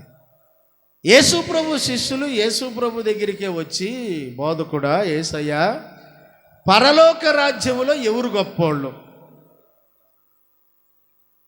సరే, మీకు ఇంక ఈ మాట ఇంకా సులువుగా అర్థం అవ్వాలంటే మార్కు సువార్త 9వ అధ్యాయం. వాళ్ళు కపెర్నహూము అనే పట్టణానికి వచ్చినప్పుడు ఆ వచ్చేదారిలో మార్గములో అన్నారు. 33 చదువమ్మ. 9:33 మార్కు సువార్త 9:33. అంతటి వారు కపెర్నహూమునకు వచ్చిరి. ఎవడు గొప్పవాడని మార్గములో ఒకడిని ఒకడు ఏం చేస్తున్నారంట? చూడండి ఆ మాట. 33. వారు కపెర్నహూము పట్టణానికి వచ్చారు. వారు ఎవడు గొప్పోడని మార్గములో ఒకరితో ఒకరు వాదించుకొనిరి. ఏం జరుగుతుంది వీళ్ళల్లో? ఆమె చెప్పండి, అందరూ చెప్పండి. నేను చక్కగా ఫ్రీగా మాట్లాడమంటున్నా, మీరేందో బిగుసుకుపోతున్నారు. చెప్పండి, ఏం వాదన? ఎక్కడ? రేపు పరలోకం వెళ్తాం. ఇప్పుడు పరలోకంలో ఎవడు గొప్పోడంటే, ఇప్పుడు మీరు విన్నాం ఇక్కడ కూర్చున్న వాళ్ళు అందరూ నేల మీద కూర్చున్నాం. పరలోకం కూడా అలాంటిదే కదా. మనం పరలోకం వెళ్తాం. పరలోకంలో ఎవరు గొప్పోడని వీళ్ళంట నేల క్షమించండి, ఆ కపెర్నహూము పట్టణంకి వచ్చినప్పుడు అంట రోడ్డు మీద వాదులాడుకుంటున్నారంట. డిస్కర్షన్. మీకు చెప్పమంటారు ఒక మాట, ఈ కార్యం కూడా ఎంత చెడ్డదంటే, కొన్నిసార్లు మనం ఎక్కడ మాట్లాడుకోకూడదో అక్కడ మాట్లాడుతూ ఉంటాం. మేడపి పరిచర్యలో జరిగిన నష్టం అంతా కూడా అట్లే ఆ కోణంలోనే జరిగింది. ఇప్పుడు ఇక్కడ మందిరం పని జరుగుతుందండి. అన్ని జనులు ఎరా ఏంది చర్చి పెద్దదే కడుతున్నారు, ఏం చేస్తావయ్యా, పెద్దదే వద్దని కొని పెట్టాడు, ఈ ఉండదే సరిగ్గా నిండకపోతున్నా ఇంకా పెద్దది కావాలంట ఆయనకి. ఆడ చెబుతాడు ఈడ, ఈ ఊసూరు మొహమ్మడు సేలోనో బజార్లో ఎవరికో చెబుతాడు. సరే ఆళ్ళల్లో ఇంకొక ఆయన ఉండి అంటాడు, సరేలేరా పాస్టర్ గారు ఏదైనా అభివృద్ధిని కోరుతున్నాడేమోలే, విస్తరించాలనుకుంటున్నాడే అంటాడు. వాడి నోరు వీళ్ళు మూపిస్తారు, ఎవరికా డబ్బులు లేనప్పుడు ఏమి విస్తరణ. ఇవన్నీ కూడా పొలంలోనో బజార్లోనో 10 మంది నే దగ్గర ఇవి చెప్పుకుంటూ ఉంటారు. అరే నిజంగా చెప్పరా, మీ ఇంట్లో ఎన్ని డబ్బులు ఉండవు చెప్పన్నా అనుకో, ఈ చెప్పడు, రోడ్డు మీద చెప్పడు, ఇంట్లో చెప్పడు. కానీ దేవునికి సంబంధించిన సంగతులు మాత్రం వీళ్ళు మాట్లాడుకున్న సంగతులు ఏంటి, పరలోకములో ఎవడు గొప్పవాడు. మీకు ఆ మాట చదివిస్తా చూడండి. వీళ్ళు రోడ్డు మీద మాట్లాడుకుంటున్న మాట యేసు ప్రభు, కింద చదువు నాన్న, అట్లా కిందకి చదవండి.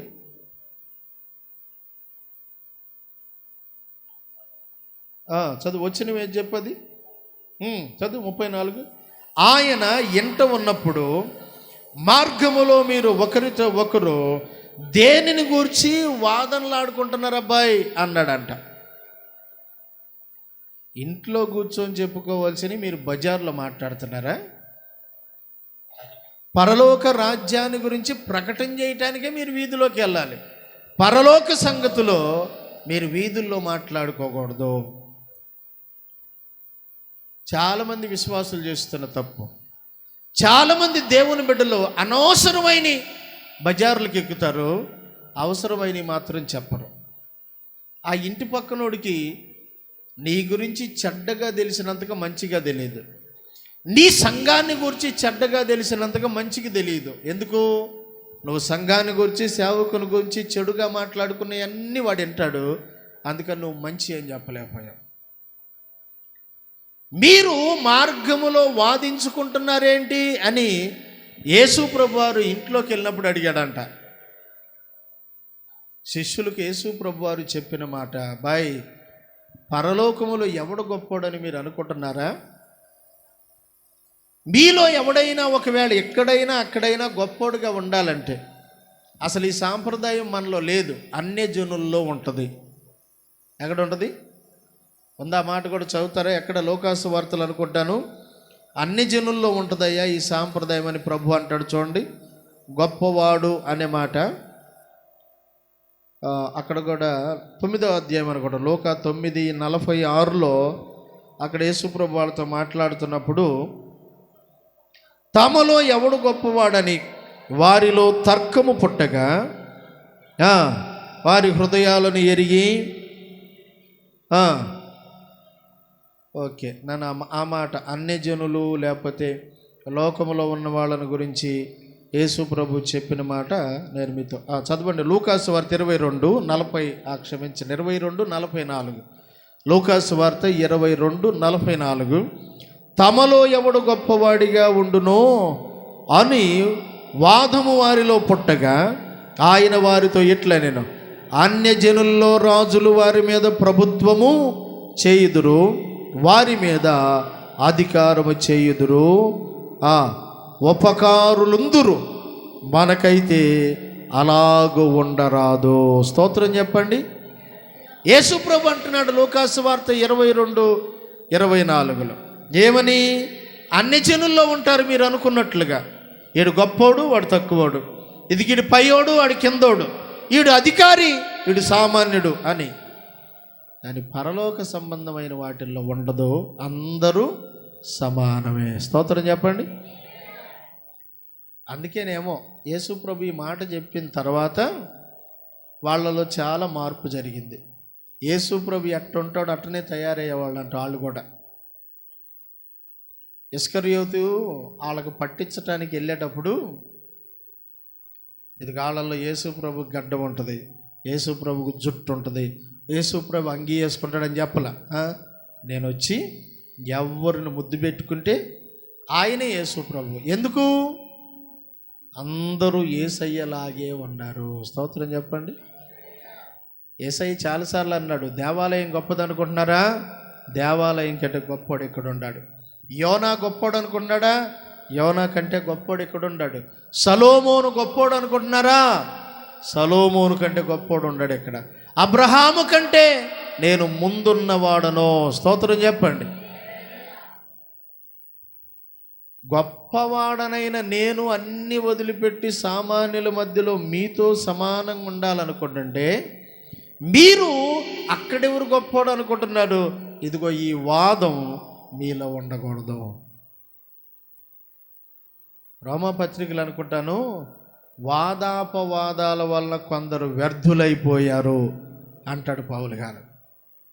వాదించుకోవటం వల్ల ఏమయ్యారంటే చెప్పండి అందరూ, ఇంటికోడికి బంతికోడికి చెడిపోతావు. అర్థమైందా? నువ్వు సరిగ్గా మాట్లాడాల్సింది కాకుండా అనవసరమైన వాదాలు చేస్తున్నావు. ఎత్తుండ వాదం అంటారే, అనవసరమైన వాదాలు. డిస్కషన్ చేయి. సంఘములు ఎట్టుండాలో తెలుసుకో, దైవజనులు ఎట్టుండాలో తెలుసుకో, వాక్యం విషయంలో ఎట్టుండాలో తెలుసుకో, ప్రయాసపడే విషయంలో ఎట్టుండాలో తెలుసుకో. వాదాలు కనుక పెడితే వాక్యంలో ఉంటుందా మాట, ఎన్నిసార్లు గద్దించినా కూడా లోబడనోడికి హఠాత్తుగా నాశనం వచ్చింది అంటాడు. ఇంకోటేమో వాడంట వాదాపవాదాలు చేస్తూ శిష్యులను చెదరగొడుతున్నాడు కాబట్టి ఈడికి కూడా ఖచ్చితంగా ఏదో రోజు నష్టం వచ్చింది అన్నట్టు రాస్తాడు సలోమోను. చెప్పుకుంటున్న మూడో మాట చెప్పండి, వారిలో వాదం. ఎందుకు? పరలోక రాజ్యములు ఎవడు గొప్పడు. మీకు కూడా ఉంటుంది కదా ఆ మాట. యేసయ్య అన్నాడు, ఒకవేళ మీలో ఎవడైనా గొప్పవాడిగా ఉండాలంటే వాడు, చూడండి ఈ మాట మీరు అక్కడే చదువుదాం 22, మీరైతే అలాగుండరాదు, మీలో గొప్పవాడైన వాడు చిన్నవాని వలె అధిపతి పరిచారకుని వలె ఉండాలి. గొప్పవాడెవడు భోజన పంతిని కూర్చుండుడా, పరిచర్య చేయుడా, భోజన పంక్తిలో కూర్చుండువాడు కదా. అయినను నేను మీ మధ్య పరిచర్య చేస్తున్నాను. గొప్పోడని వాదులాట ఎందుకురా మీకు? గొప్పోడనైనా నేనే మీ మధ్యలోకి వచ్చి అట్ట చేశాను, పరిచర్య చేస్తున్నా. అందుకని సంఘములో ఎవరు పెద్ద గొప్ప చిన్న అని ఉండదు. ఒకవేళ చదువుకున్న వాళ్ళు వచ్చినా అడుగుచోటమే. శరీరం బలహీనమైతే కుర్చీలో కూర్చోవచ్చు. సార్ మీరు ప్రిన్సిపాల్ కదా సార్. ప్రిన్సిపాల్ అయితే ఎవరికి? దేవుడికా గొప్ప? పౌలు గారు ఎఫెసీ సంఘానికి ఉత్తరం రాస్తూ, మీరు యజమానులు అనుకుంటున్నారా? అందరికంటే ఒక యజమానుడు పరలోకములో ఉన్నాడంట. దాసుడని యజమానుడని భేదం చూపొద్దు సంఘంలో. కొంతమంది నేను చూస్తా, అక్కడక్కడ మీటింగులకు వెళ్తా ఉంటా, చదువుకోని వాళ్ళని కింద, కొద్దిగా చదువుకున్నాడు సార్ వద్దు సార్ కుర్చీలో కూర్చోండి సార్, మాయ్ కష్టమ్మా అయ్యగారికి కుర్చీ అంటాడు. ఆడు అయ్యగారు ఈడికి అంటే పేదోళ్ళందరేమో కింద కూర్చోవాలా సాపలు కూడా లేకుండా, ఈడొత్తే మాత్రం ఆడు కూర్చోవాలా? ఏంది నువ్వు ఆ భేదాలు? యేసుప్రభు ప్రేమలో భేదాలు లేవండి. ఉండయ్యా, ఉండవు, లేవు, భేదాలు లేవు. ప్రపంచంలో ఉన్న గొప్పోళ్ళందరూ, భక్తి సింగ్ అయ్య గారు హైదరాబాదులో గొప్ప సేవ ప్రారంభించి కనీసం ఒక 4,000 సంఘాలు కట్టాడు. ఆయన పేరటే సంఘాలు ఇప్పుడు నడుస్తున్నాయి. భక్తి సింగ్ ఫెలోషిప్ అని, సియోరు సహవాసం అని నడుస్తుంది. ఆ దైవజనుడు కలెక్టర్ చర్చికి వెళ్ళిన ఆ వచ్చిన మొదటి రోజే సీపురు బక్కిడి తీసుకొని వెళ్ళి ముందు ఆ బాత్రూములు కడగమంటాడంట. స్తోత్రం చెప్పండి. ఎవరు కడగాలి బాత్రూములు? అడుగు, పరిచర్య చేయి, ముందు నేర్చుకో, పరిచర్య నేర్చుకో. ఎక్కడి నుంచి ప్రారంభం అవ్వాలి పరిచర్య? బాత్రూములు కడిగే దగ్గర నుంచి. ఈ చర్చిలో ఉండే వాళ్ళందరూ కలుపుకున్న వాళ్ళ ఇంట్లో బాత్రూమ్ ఖరీదు చేయం మనం. కానీ ఆయన అక్కడి నుంచే చేయాలి. అది పెద్దోళ్ళు నేర్పింది. అర్రే, కొంతమంది చర్చికి వచ్చిన వాళ్ళకి అసలు ఒళ్ళు వంగిద్దా? ఏ రోజైనా ముందొచ్చి కొద్దిగా చీపురు బట్టి ఊడిసి ఆ సాపలు వేసేవా తల్లా? పరలోకంలో మాసేమ్మ మసి కూడా మిగలదన్నాడు మా దావీదయ్య గారు. ఆయన కూడా ఇప్పుడు పరలోకం వెళ్ళాడు. దేవుని సన్నిధిలో మనం గొప్పవాళ్ళకు ఉండాలంటేనంట, పరిచారకులుగా మారాలంట. మన ప్రభువు చెప్పాడే మాట, నేను పరిచర్య చేయించుకోవటానికి రాలేదు, పరిచర్య చేయటానికి వచ్చాను. గొప్పోడు అంత గొప్పోడినైనా నేనే తగ్గించుకుంటే సామాన్యులు మీరు కూడా తగ్గించుకోండి. చెప్పండి, ఎన్ని మాటలు చెప్పుకున్నాం? ఎన్ని? మీరు వింటున్నట్టే ఉండారు కానీ మీ అదృష్టం ఏంటంటే ఆ రోజుల్లో మిమ్మల్ని స్కూల్కి పంపకపోవటం. పంపిస్తే 4-5 టీచర్లన్నా చచ్చిపోయేవాళ్ళు మీ దెబ్బకి, చదువు చెప్పలేక. మరి ఇప్పుడేమో ఈ టీచర్కి దొరికారు. ఇప్పుడన్నా స్తోత్రం చెప్పండి. యోహాను సువార్త 6వ అధ్యాయం, యోహాను సువార్త 6వ అధ్యాయం 6వ అధ్యాయము 61వ వచనం. 6వ అధ్యాయము 61వ వచనం చదువు తల్లి. యోహాను సువార్త 6వ అధ్యాయము 61.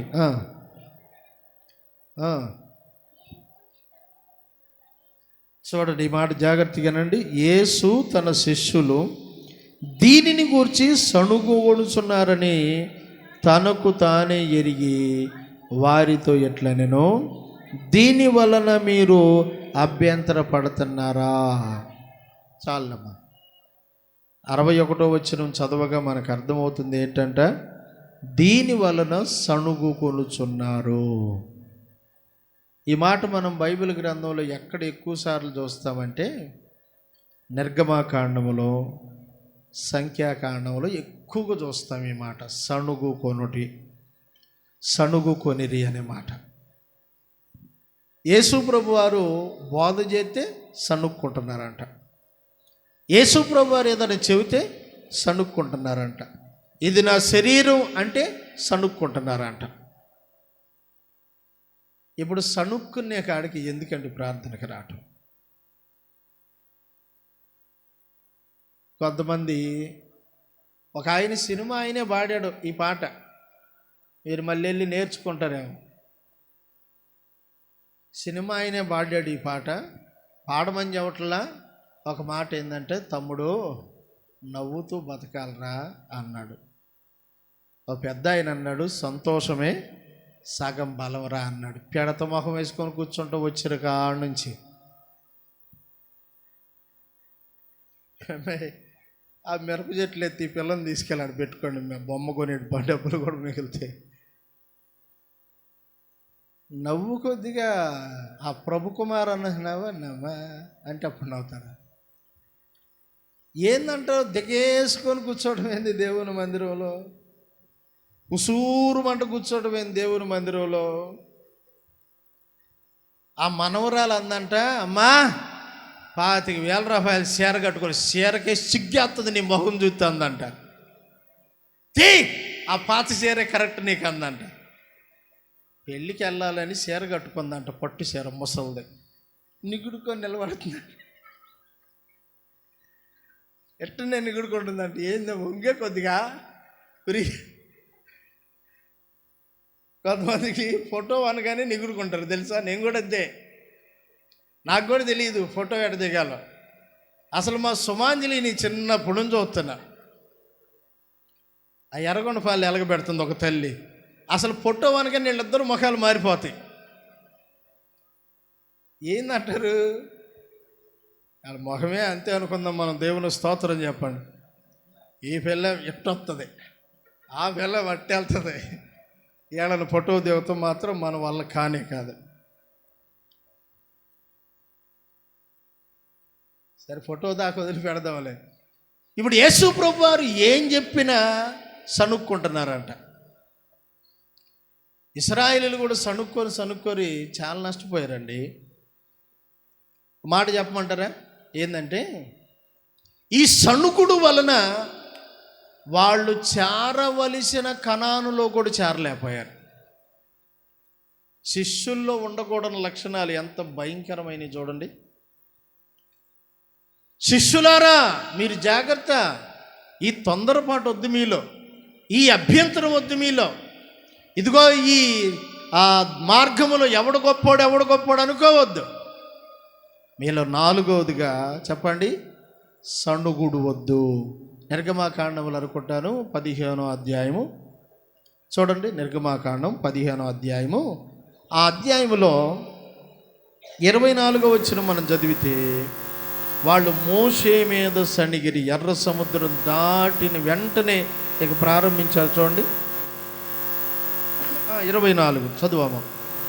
ప్రజలు మేమేమి తాగుదమని మోషే మీద సణుగుకొనిరి. ఇక ప్రారంభం ఇదే. అప్పటికి ఎర్ర సముద్రం దాటారు, ఆ ఐగుప్తు బానిసత్వాన్ని వదిలిపెట్టారు, అరణ్యానికి వచ్చారు, నడుస్తూ ఉండారు, వాళ్ళకి నీళ్ళు అవుతున్నాయి. నేను అంటున్నాను, మోషే మేఘం మీద లేడు. చెప్పండి, మోషే ఆడుండాడు, వీళ్ళ దగ్గరే ఉన్నాడు. వీళ్ళ ముందు నడుస్తున్నాడు, వీళ్ళతో నడుస్తున్నాడు. వీళ్ళకి నీళ్ళు అయితే మోషేకి అవ్వా. ఇప్పుడు వీళ్ళు మోషే మీద సణిగితే మరి మోషే ఎవరి మీద సనగాలి? మీ మీద. ఎవరి మీద సనగాలి? నేను ఇదిగో ఏమనుకుంటున్నానంటే, వీళ్ళ సనుగుడు ఏళ్లతో పాటు నిరంతరం ఏళ్ల కోసం కష్టపడే దైవజనుడి మీద పడి ఆఖరికి అరణ్యములో ఆకులు రాలిపోయినట్టు రాలిపోయారు. 6 లక్షల మంది కాల్బలం, అందరిని లెక్కలు పెడితే 30-40 లక్షల మంది ప్రజలు. మేమేమి తాగాలి, మేమేమి తినాలి, శత్రువులు వస్తే మేమేం చెయ్యాలి, ఎర్ర సముద్రాన్ని చూస్తే మేమేం చెయ్యాలి, వెనక సముద్రం ఆ శత్రువు సమూహాల రథాలు చూస్తే అన్నిటి మీద మోషేనే సణుగుతున్నారు. ఆఖరికి మోషే అంటాడు, దేవుడా నాకు అర్థం కావట్లేదు, వీళ్ళు ఏమన్నా గర్భం ధరించి నేనేమన్నా కన్నానా ఎందుకు కొంపదీసి? ఏదో నువ్వు సేవకు పిలిస్తే వచ్చాను, 4 మాటలు చెబుదాం, నువ్వు అప్పగించిన బాధ్యతను బట్టి వీళ్ళని ఆ కనానులో చేర్చి నా తిప్పలేదు నేను పడదాం అనుకుంటే ప్రతిదానికి సణుగుడు గొనుగుడే. దేవుని బిడ్డలకి తగదు. దాని వలన ఇశ్రాయేలు ప్రజల్లో ఆ కనానుకు క్షమించండి ఐగుప్తులో ప్రారంభించిన ఆ యాత్రలో కనానుకు చేరబోయేటప్పుడు మిగిలిన వాళ్ళు ఎవరెవరు తెలుసా? యెహోషువ, కాలేబు అనే 2 తప్ప అందరూ అరణ్యంలో చచ్చిపోయారంట. అయ్యగారు కనాను దేశానికి ఎవరు వెళ్ళలేదంటే వెళ్ళారు, లక్షల మంది వెళ్ళారు. కానీ వాళ్ళు ఎవరంటే ఈ 40 సంవత్సరాలు మార్గంలో పుట్టారే అమ్మా, మార్గంలో పుట్టారే, తల్లులు గర్భాలు ధరించి మార్గంలోని కానుపులయ్యి పసిపిల్లలు మోసుకుంటూ వెళ్ళారే, ఆ పిల్లలు పెద్దోళ్ళై సున్నతి చేయబడి వాళ్ళు వెళ్ళారంట. కానీ అక్కడ ప్రారంభించిన ఒక్కడు కూడా అందులోకి చేరలే. ఎందుకు? సణుగుడు. కొంతమంది సణిగి చర్చిలు మానుకున్నారు. దేవుని స్తోత్రం, వాళ్ళు రాపోవటం. వాళ్ళు సణిగి రేపు పరలోకం కూడా రారు. నీ మేలు కోసం ఏదైనా చేసినా తప్పే. మేలు కోసం ఏదైనా చెప్పినా తప్పే. సణుక్కోవటం వల్ల నష్టపోతారయ్యా, జాగ్రత్త. యేసు ప్రభు శిష్యుల్లో ఇప్పుడు ఇది పట్టుకుంది.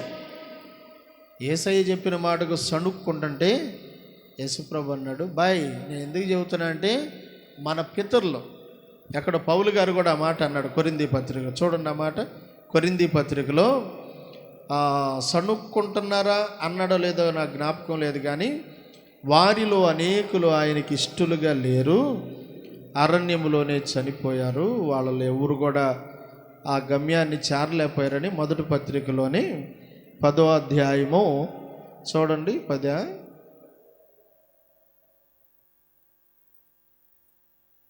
5వ వచనం చదవండి. అయితే వారిలో ఎక్కువ మంది దేవునికి ఇష్టలుగా ఉండకపోయారు గనుక అరణ్యములో సంహరించబడిరి. ఉందా మాట? ఏందంట? అరణ్యములో సంహరించబడ్డారంటే చంపబడ్డారు.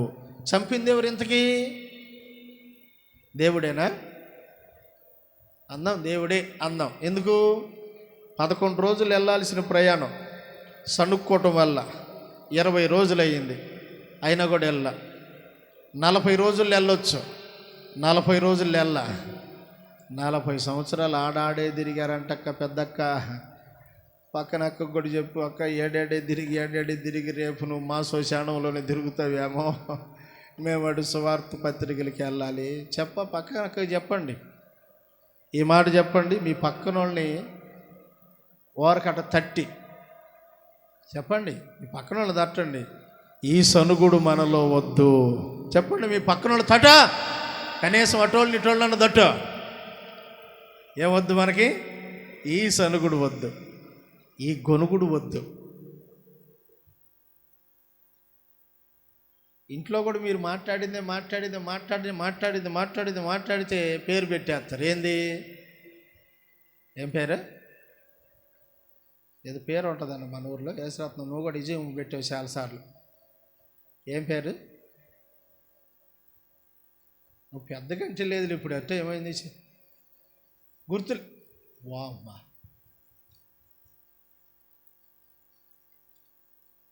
ఏదో అంటారు మొత్తం మీద. గుర్తొస్తే తర్వాత ఏం చదువుతారు ఈసారి అయినా. సణిగి భర్తల మీద సణిగి, పిల్లల మీద సణిగి, భార్యల మీద సణిగి ఏం సాధిస్తారు మీరు? అదండి, సనగటం అనేది దేంతో సమానమో తెలుసా? కుళ్ళుబోతుతనంతో సమానం. పౌలు గారు అంటాడు, క్షమించండి, సొలొమోను అంటాడు, కుళ్ళు ఎముకలు కూడా కుళ్ళిపోయేటట్టు చేస్తుందంట కదా. ఆ కుళ్ళుతనం ఏం చేసింది? మోసే ఏమి రోజు బిర్యానీ తింటలా, వీళ్ళు నీళ్ళు తాగితే ఆయన నీళ్ళు తాగేది. ఆయనకేం సపరేట్గా మినరల్ వాటర్ తెచ్చేవాళ్ళు లేరు. వీళ్ళు చెరువులో తాగితే ఆయన చెరువులోనే. కానీ మోసే మీద సణిగి ఆఖరికి పరలోకం పోగొట్టుకున్నారు. సనగటం మానేయాలి, యేసయ్య మీద మానేయాలి, సేవకుడి మీద మానేయాలి. సంఘములో ఈ లక్షణాలు మనలో ఉండకుండునుగాక. 4 మాటలు చెప్పుకుని 5వ మాటకి వెళ్దాం రండి. దేవుని వాక్యంలో ఇది యోహాను సువార్త 13వ అధ్యాయం 22వ వచన భాగం. యోహాను సువార్త 13వ అధ్యాయము 22. ఆయన ఎవరిని గూర్చి ఎలాగూ చెప్పాను? ఏం పడుతూ? శిష్యులు సందేహపడుచు ఒకరి తట్టు ఒకరు చూసుకొని చుండిరి. ఏముందంటే ఇళ్ళలో చెప్పండి. మీకు చదువుగానే అర్థమైపోతుంది, కానీ రెండోసారి అడిగితే చవట్ల ఇక పెళ్లి కూతురులాగా సిగ్గిపడిపోతున్నా. సందేహం అంటే ఏంది? సందేహం అంటే ఏంది? డౌట్. తెలుగే అర్థం కావట్లే మా వాళ్ళకి. మళ్ళీ డౌట్ అన్నాం అనుకో, ఏమా చెప్పమంటారా? యేసు ప్రభు ఒకరోజు మెల్లగా నడిచి యోర్దాను నది దగ్గరికి వస్తున్నాడు. శిష్యులారా రండి అని యోహోను పిలిచి, ఇదిగో మన యొద్దకు వస్తున్నది దేవుని గొర్రె పిల్ల అన్నాడు. స్తోత్రం చెప్పండి. ఎవరిని చూసి? యేసు ప్రభుని చూసి, ఇదిగో దేవుని గొర్రెపిల్ల. ఈ గొర్రెపిల్ల మామూలు గొర్రెపిల్ల కాదు, లోక పాపములను మోసుకొని పోయే దేవుని గొర్రెపిల్ల అన్నాడు. శిష్యులు పక్కన వాళ్ళకి ఏమర్థమైంది? ఓహో, ఇది కాదుగా దేవుని గొర్రెపిల్ల, మేము ఇప్పుడు దాకా ఇది అనుకున్నాం.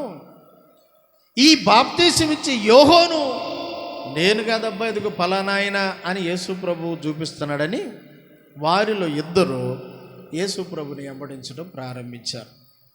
యోహాను సువార్త 2వ అధ్యాయంలో ఉంటుంది, మీరు చదువుకోవచ్చు. ఇప్పుడు యేసు ప్రభు శిష్యులు ఈయన దగ్గరికి వస్తున్నారు, చక్కగా బోధ వింటున్నారు. ఒకరోజు బాప్తీసం ఇచ్చే యోహోను ఏరోదు అనే ఒక రాజు దగ్గరికి వెళ్ళి, ఏరోదు రాజా, చతుర్థాధిపతి, నీవు చేస్తున్న ఈ వ్యభిచారం కరెక్ట్ కాదన్నాడు. నీవు చేస్తున్న పని వ్యభిచారం, ఇది తప్పు అన్నాడు. నువ్వెవడవరా నన్ను అడగటానికి? నేను రాజును, నా ఇష్టం వచ్చినట్టు చేసుకుంటా అన్నాడు. నువ్వు రాజు అయితే ధర్మశాస్త్రానికి విరోధంగా నడుచుకుంటుంటే మేము ఊరుకుంటామా అని ఇంక ఈయన సెడాబెడ ఏరోదు రాజుని మందలించాడు. వెంటనే ఏరోదు రాజు అట్టు పెట్టుకున్న ఆయన ఆవిడ కోపం వచ్చింది. ఏమయ్యా, ఎంత పెద్ద సభలో నిన్ను పట్టుకొని ఒక సామాన్యుడు ఎడాబెడ వాయించి పడేశాడు, ఎందుకు నువ్వు ఊరుకున్నావు? అతను పట్టి తీసుకెళ్ళి జైల్లో పెట్టించి, హేరోదియాను బట్టి యోహానును జైల్లో పెట్టాడంట. ఎవరు? హేరోదు. ఉంచుకున్నామును బట్టి. ఒకరోజు ఏరోదు జన్మదినం వచ్చింది. ఆ రోజు ఏరోదు కుమార్తె నాట్యమాడి సంతోషపెట్టింది. అదే రోజు ఆ అమ్మాయి కోరుకుంది, యోహాను తల నరికించి చంపించారు. ఈ మధ్యలో ఈయన జైలుకి వెళ్ళిన తర్వాత చంపబడే మధ్యలో ఒక కార్యం జరిగింది. యోహాను తన శిష్యులను పిలిచి, ఇంతకీ రాబోయేవాడవు నీవేనా, లేకపోతే ఇంక మేము ఎవరి కోసమన్నా ఎదురు చూడాలా అని మీరు వెళ్ళి యేసు ప్రభుని అడిగిరండి అని యోహాను శిష్యుల్ని యేసయ్య దగ్గరికి పంపించాడు. ఇప్పుడు ఈయనలో ఏముందనుకోవాలి? సందేహం. ఒకప్పుడు ఇదిగో దేవుని గొర్రె పిల్ల, దేవుడే ఈయనే లోక పాపములను మోసుకొని పోయే దేవుని గొర్రె పిల్ల అన్నవాడు ఇప్పుడు అంటున్నాడు, ఎంతకు నువ్వేనా అంటే ఒకప్పుడేమో నమ్మి మళ్ళీ నమ్మనట్టుగా. కొంతమంది నమ్మినట్టే ఉంటారు, నమ్మనట్టు అయిపోతారు. యేసు ప్రభు గొప్పోడు అంటారు, వాళ్ళకి ఏదైనా చిన్న కీడు జరిగిందనుకో, అప్పుడు గొప్పోడు అనుకున్నాం కానీ ఇప్పుడు కాదు. అంటే నువ్వు అనుకున్నప్పుడు ఒక రకంగా, నువ్వు కాదన్నప్పుడు ఒక రకంగా ఉంటాడు ఆయన. ఆయన నిన్న నేడు మారడు, మార్పు లేనుడు ఆయన. అప్పుడు అనుకున్నాం కానండి. ఇప్పుడు రాత్రి మా పెద్దక్కకి ప్రార్థన చేస్తున్నా 9:30 టైంలో. ఆమె ఇప్పుడు హైదరాబాద్లో ఉంది. నిన్న ఉదయం ఫోన్ చేస్తే, అక్క నేను వేరే ఊరు మీటింగ్కి వెళ్తున్నాను, వచ్చినాక చేస్తానన్నా. నేను ఆమెకు ఫోన్ చేయబోయేటప్పటికి ఉదయం 9:30, రాత్రి 9:30 అయింది. కళ్ళు మూసుకొని ప్రార్థన చేస్తాను, ప్రభువా నీ బిడ్డను మంచి ఆరోగ్యంతో నింపు, ఆరోగ్యంతో ఆ మంచి ఆరోగ్యంతో నిన్ను సేవించినట్లుగా కృపచూపు అనగానే నాకు ఒక స్వరం వినపడుతుంది, ఆరోగ్యంతో నేను సేవించేది అనే ఒక స్వరం. అనారోగ్యతలో సేవించరా, జబ్బు వస్తే సేవించరా, నష్టాల్లో సేవించరా అనే ఒక స్వరం నాకు వినపడుతుంటే, ప్రార్థన అంతా అయిపోయినాక 10 నిమిషాలు నాకు ఏం అర్థం కాకుండా నేను కూడా ఆలోచనలో పడి, నిజమే కదా, భక్తులు ఏమని పాడారు? లేక లేక వృద్ధాప్యమందు ఏకైక కుమారుని ఇచ్చింది నీవే, ఇచ్చిన నీవే బలి కోరగా తెచ్చి నీకు అర్పించిన అబ్రహాములా నేనేమైనా ప్రభువా నిన్ను స్తుతిస్తాను, నాకేమున్నా ప్రభువా నీకర్పిస్తాను. నేనేమైనా ప్రభువా, కదులు కొద్దిగా సపోర్ట్లు గట్టి కొట్టు. నీకర్పిస్తాను. నేనేమై ఉన్నానో నీ దయ వలనేనయ్యా, నీ దయ వలనేనయ్యా. నాకున్నవన్నీయు నీవిచ్చినవేనయ్యా, నాకున్నవన్నీయు. నేనేమైనా ప్రభువా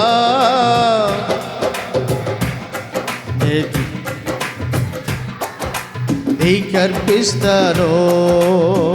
సర్వము పోయిన శరీరము కుల్లిన నా అనువారే వెలివేసిన సర్వము పాడదాం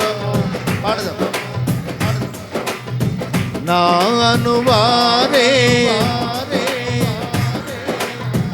ఆప్తులంతా శత్రువులైనా, ఆప్తులంతా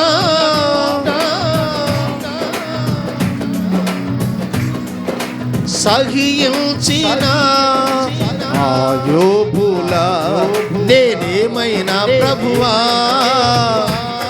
గడగట్టిగా నాకేమున్నా ప్రభువా, నేనేమై ఉన్నాను నీ దయ వలనే ప్రభువా, నేనేమై ఉన్నాను నీ దయ వలనేనయ్యా. నాకున్నవన్నీయు నాకున్నవన్నీయు, నాకున్న పిల్లలు అడగట్టిగా నాకున్న ఇల్లంతా ఈ దేహమంతయో నేనేమైనా ప్రభువా, ఆమె నాకేమున్న ప్రభువా. దేవునికి స్తోత్రం కలుగునుగా. అది భక్తులు పాడిన పాట, భక్తులు తీర్మానం అది. వాళ్ళకి ఆరోగ్యం లేకపోయినా ఏమైనా నీ దయ్యనయ్యా అంటూ బ్రతికారు.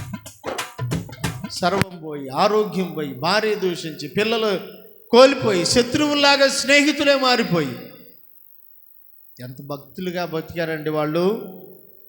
ఇప్పుడు మనం చెప్పుకుంటున్న ఈ మాటను బట్టి యేసుక్రీస్తు ప్రభు బిడ్డలుగా మనం అన్నీ బాగుంటేనేనా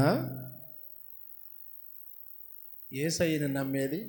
అన్నీ బాగుండే రోజుల్లోనేమో సూపర్ అంటివి. అసలు నేను చూస్తే నాకు కూడా అనిపించింది ఈ అక్కలాగా మంచి భక్తి చేయాలి నేను కూడా, ఈ తమ్ముడిలాగా నేను కూడా సంతృప్తిగా బ్రతకాలని నాలాంటోడికి కూడా అనిపించి సడన్గా ఇంట్లో మీ ఆయన చచ్చిపోయాడు అనుకో, అయ్యా అంతేనా? మొత్తం ఆ శివుడంతా శీరకు పూసేది. ఎందుకైనా శవం దగ్గర కూర్చొని ప్రభువా ఇచ్చింది నువ్వు, తీసుకెళ్ళింది నువ్వు అయ్యా నీకు స్తోత్రం అనలేవా? అద్దమ్మ మేది ఏడకపోయిందో, ఎందుకేసయ్యా ఈ పని చేసావు అన్నాడు తలనొప్పి. ఇక ఆయనకి ఏం పని లేదు, నీ తలలో ఒక నరం పట్టుకొని లాగుతా కూర్చున్నాడు ఆ నొప్పి రావటానికి. ఆయనకి బోల్డ్ అని పనులు ఉన్నాయి. మన ఊర్లోనే పనులు లేక 4 పిక్కలు పెట్టుకొని గీతలు గీసుకొని ఆటలాడుకుంటున్నారు అక్కోళ్ళు. ఆయనకి ప్రపంచం మొత్తం పనే. స్తోత్రం చెప్పండి. ఎందుకయ్యా ఎట చేసావంటే, ఏం చేసావు? తినేదానిలో కొంచెం విటమిన్ సరిగ్గా లేకపోయినా ఏదో ఒక రకమైన బలహీనత రావచ్చు. ఆ సియో బియ్యో ఏదో ఉంటాయి కదా మన శరీరంలోకి వెళ్ళాల్సిన విటమిన్లు, అవి తగ్గినప్పుడు ఎక్కువైనప్పుడు కూడా వస్తాయంట జబ్బులు. కణాలు ఎక్కువైన ఇబ్బందేనంట. శరీరానికి ఎన్ని కావాలో అన్నీ ఉండాలంట. దేవుని పిల్లలుగా మనము నేర్చుకోవలసిన పాఠాలు యేసుప్రభు శిష్యులతో చెప్తున్నాడు. ఏమని? మీరు సందేహపడుతున్నారా? సందేహం అనేది మనలో ఉండకూడదు. అంటే యేసయ్యను నమ్మినట్టే నమ్మి పరిస్థితులు ఏం తేడా వస్తే వద్దులే, అసలు వద్దు, అసలు ఆ దేవుడే మనకొద్దు. నేను అంటున్నా, నువ్వు వద్దంటే ఆయన పోయేవాడు కాదు, నువ్వు రమ్మంటే ఏమైనా వచ్చి నెత్తిన కూర్చునేవాడు కాదు. ఆయన ఎప్పుడు మారడు. ఆయనకి సీజను చెప్పండి, అన్సీజన్ ఉండవు. ఇప్పుడు వర్షాకాలం సీజను, నువ్వు వద్దన్న పడుతూనే ఉంటుంది. ఇవాళ అన్ని గుడ్లు ఆరేసుకుంటున్నా నీ ఇష్టం అన్న ఊరుకోదు అది. నువ్వు జాగ్రత్త పడుతుంది.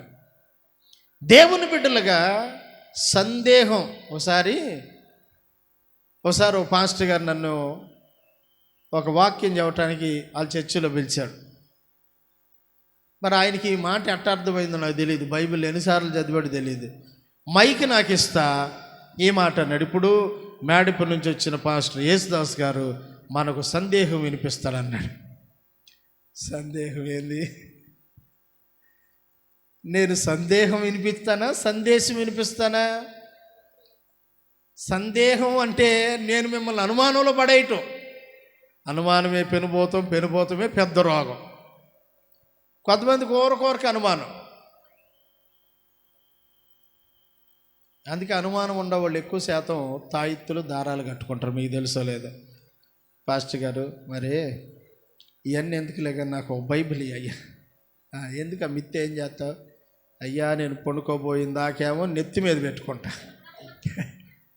పండుకున్న తర్వాత గుండెల మీద పెట్టుకుంటా.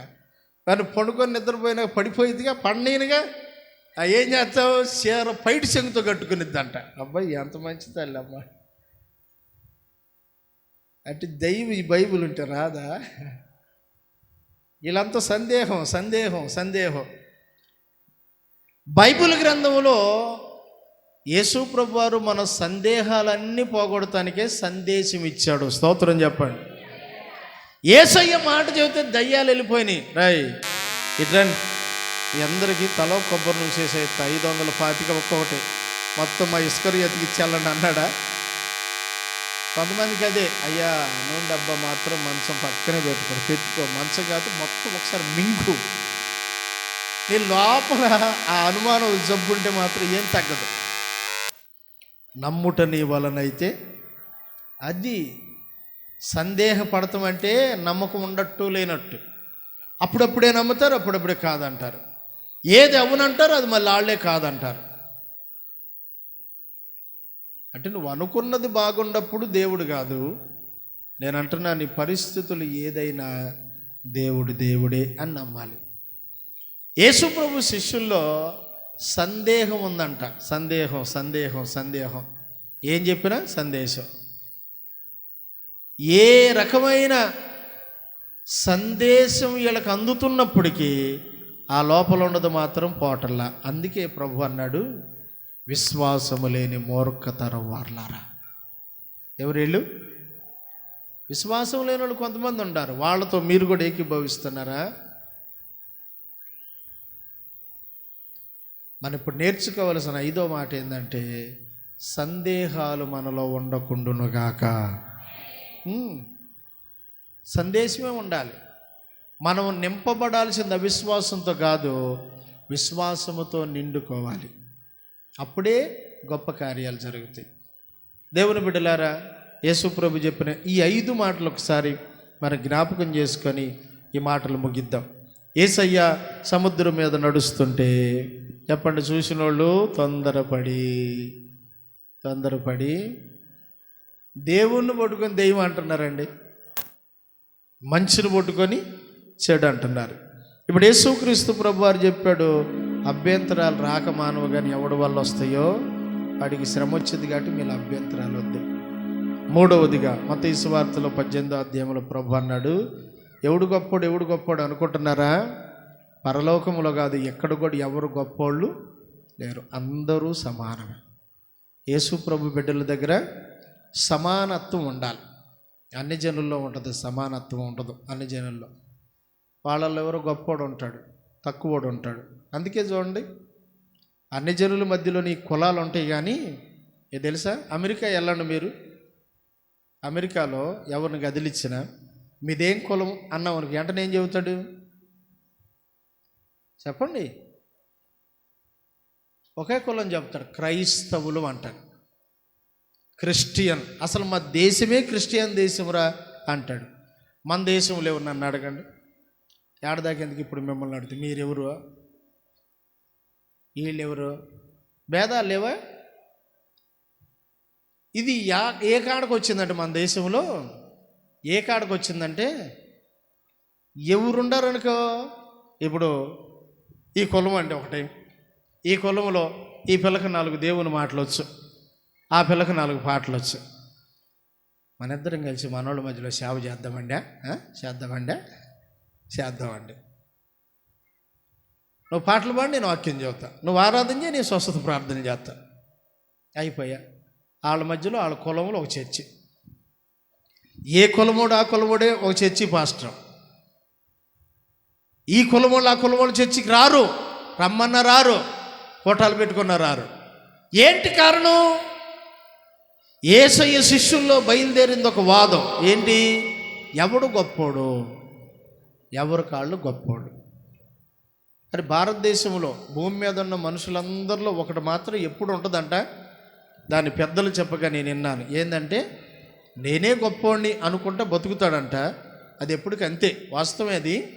కానీ పరలోక రాజ్య విషయంలో, దేవుని విషయంలో, సంఘం విషయంలోకి వచ్చేటప్పటికి మనందరూ యేసు రక్తం చేతే కడగబడిన వారము. నమ్మితే చెప్పేదోడే,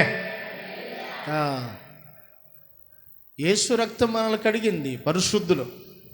పరలోకం వెళ్తున్నాం, అది ఒకే జాతికి సంబంధించిన వాళ్ళది. చెప్పండి, ఆ జాతి ఏంటి? పరిశుద్ధ జాతి. ఇటీవల కాలంలో మా అయ్యబ్జలో ప్రార్థన చేయటం కోసం కొంచెం రేపినట్టుగా ఉంటుందని ఒక పాట రాసుకున్నా. ఎక్కడో ఉండాలి, అది నా బైబిల్లోనే ఉండాలి. ఇదిగో ఇక్కడ పేజీలో రాసి పెట్టుకున్నా. నేను పాడతాను, మీరు ఒకవేళ మీకు అర్థమైతే ఏకీభవించండి, చక్కగా మాత్రం వినాలి.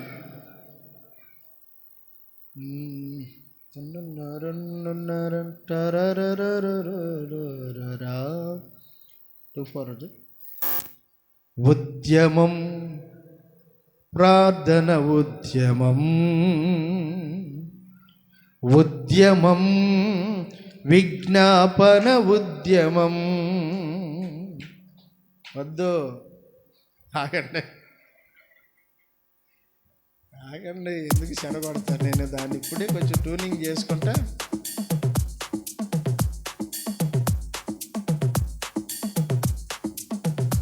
మన దేశములో మహారక్షణ త్వరితముగా జరగాలని. టెంపో పెంచు.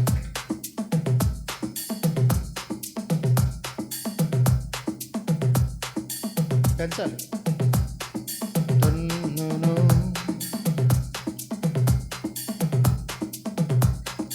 ఉద్యమం, ప్రార్థన ఉద్యమం, ఉద్యమం, విజ్ఞాపన ఉద్యమం, ఉద్యమం, అయ్యబ్జే ఉద్యమం, ఉద్యమం, పరలోక ఉద్యమం. మన దేశములో మహారక్షణ త్వరితముగా జరగాలని దైవజనులు సేవకురాండ్లు చేయుచున్న ఉద్యమం, ఉద్యమం, ప్రార్థన ఉద్యమం, ఉద్యమం, విజ్ఞాపన ఉద్యమం. ఐక్యతే మా బలం, మా కులం సేవకులం, రాజులైన యాజకులం, క్రీస్తు యేసుని సైనికులం.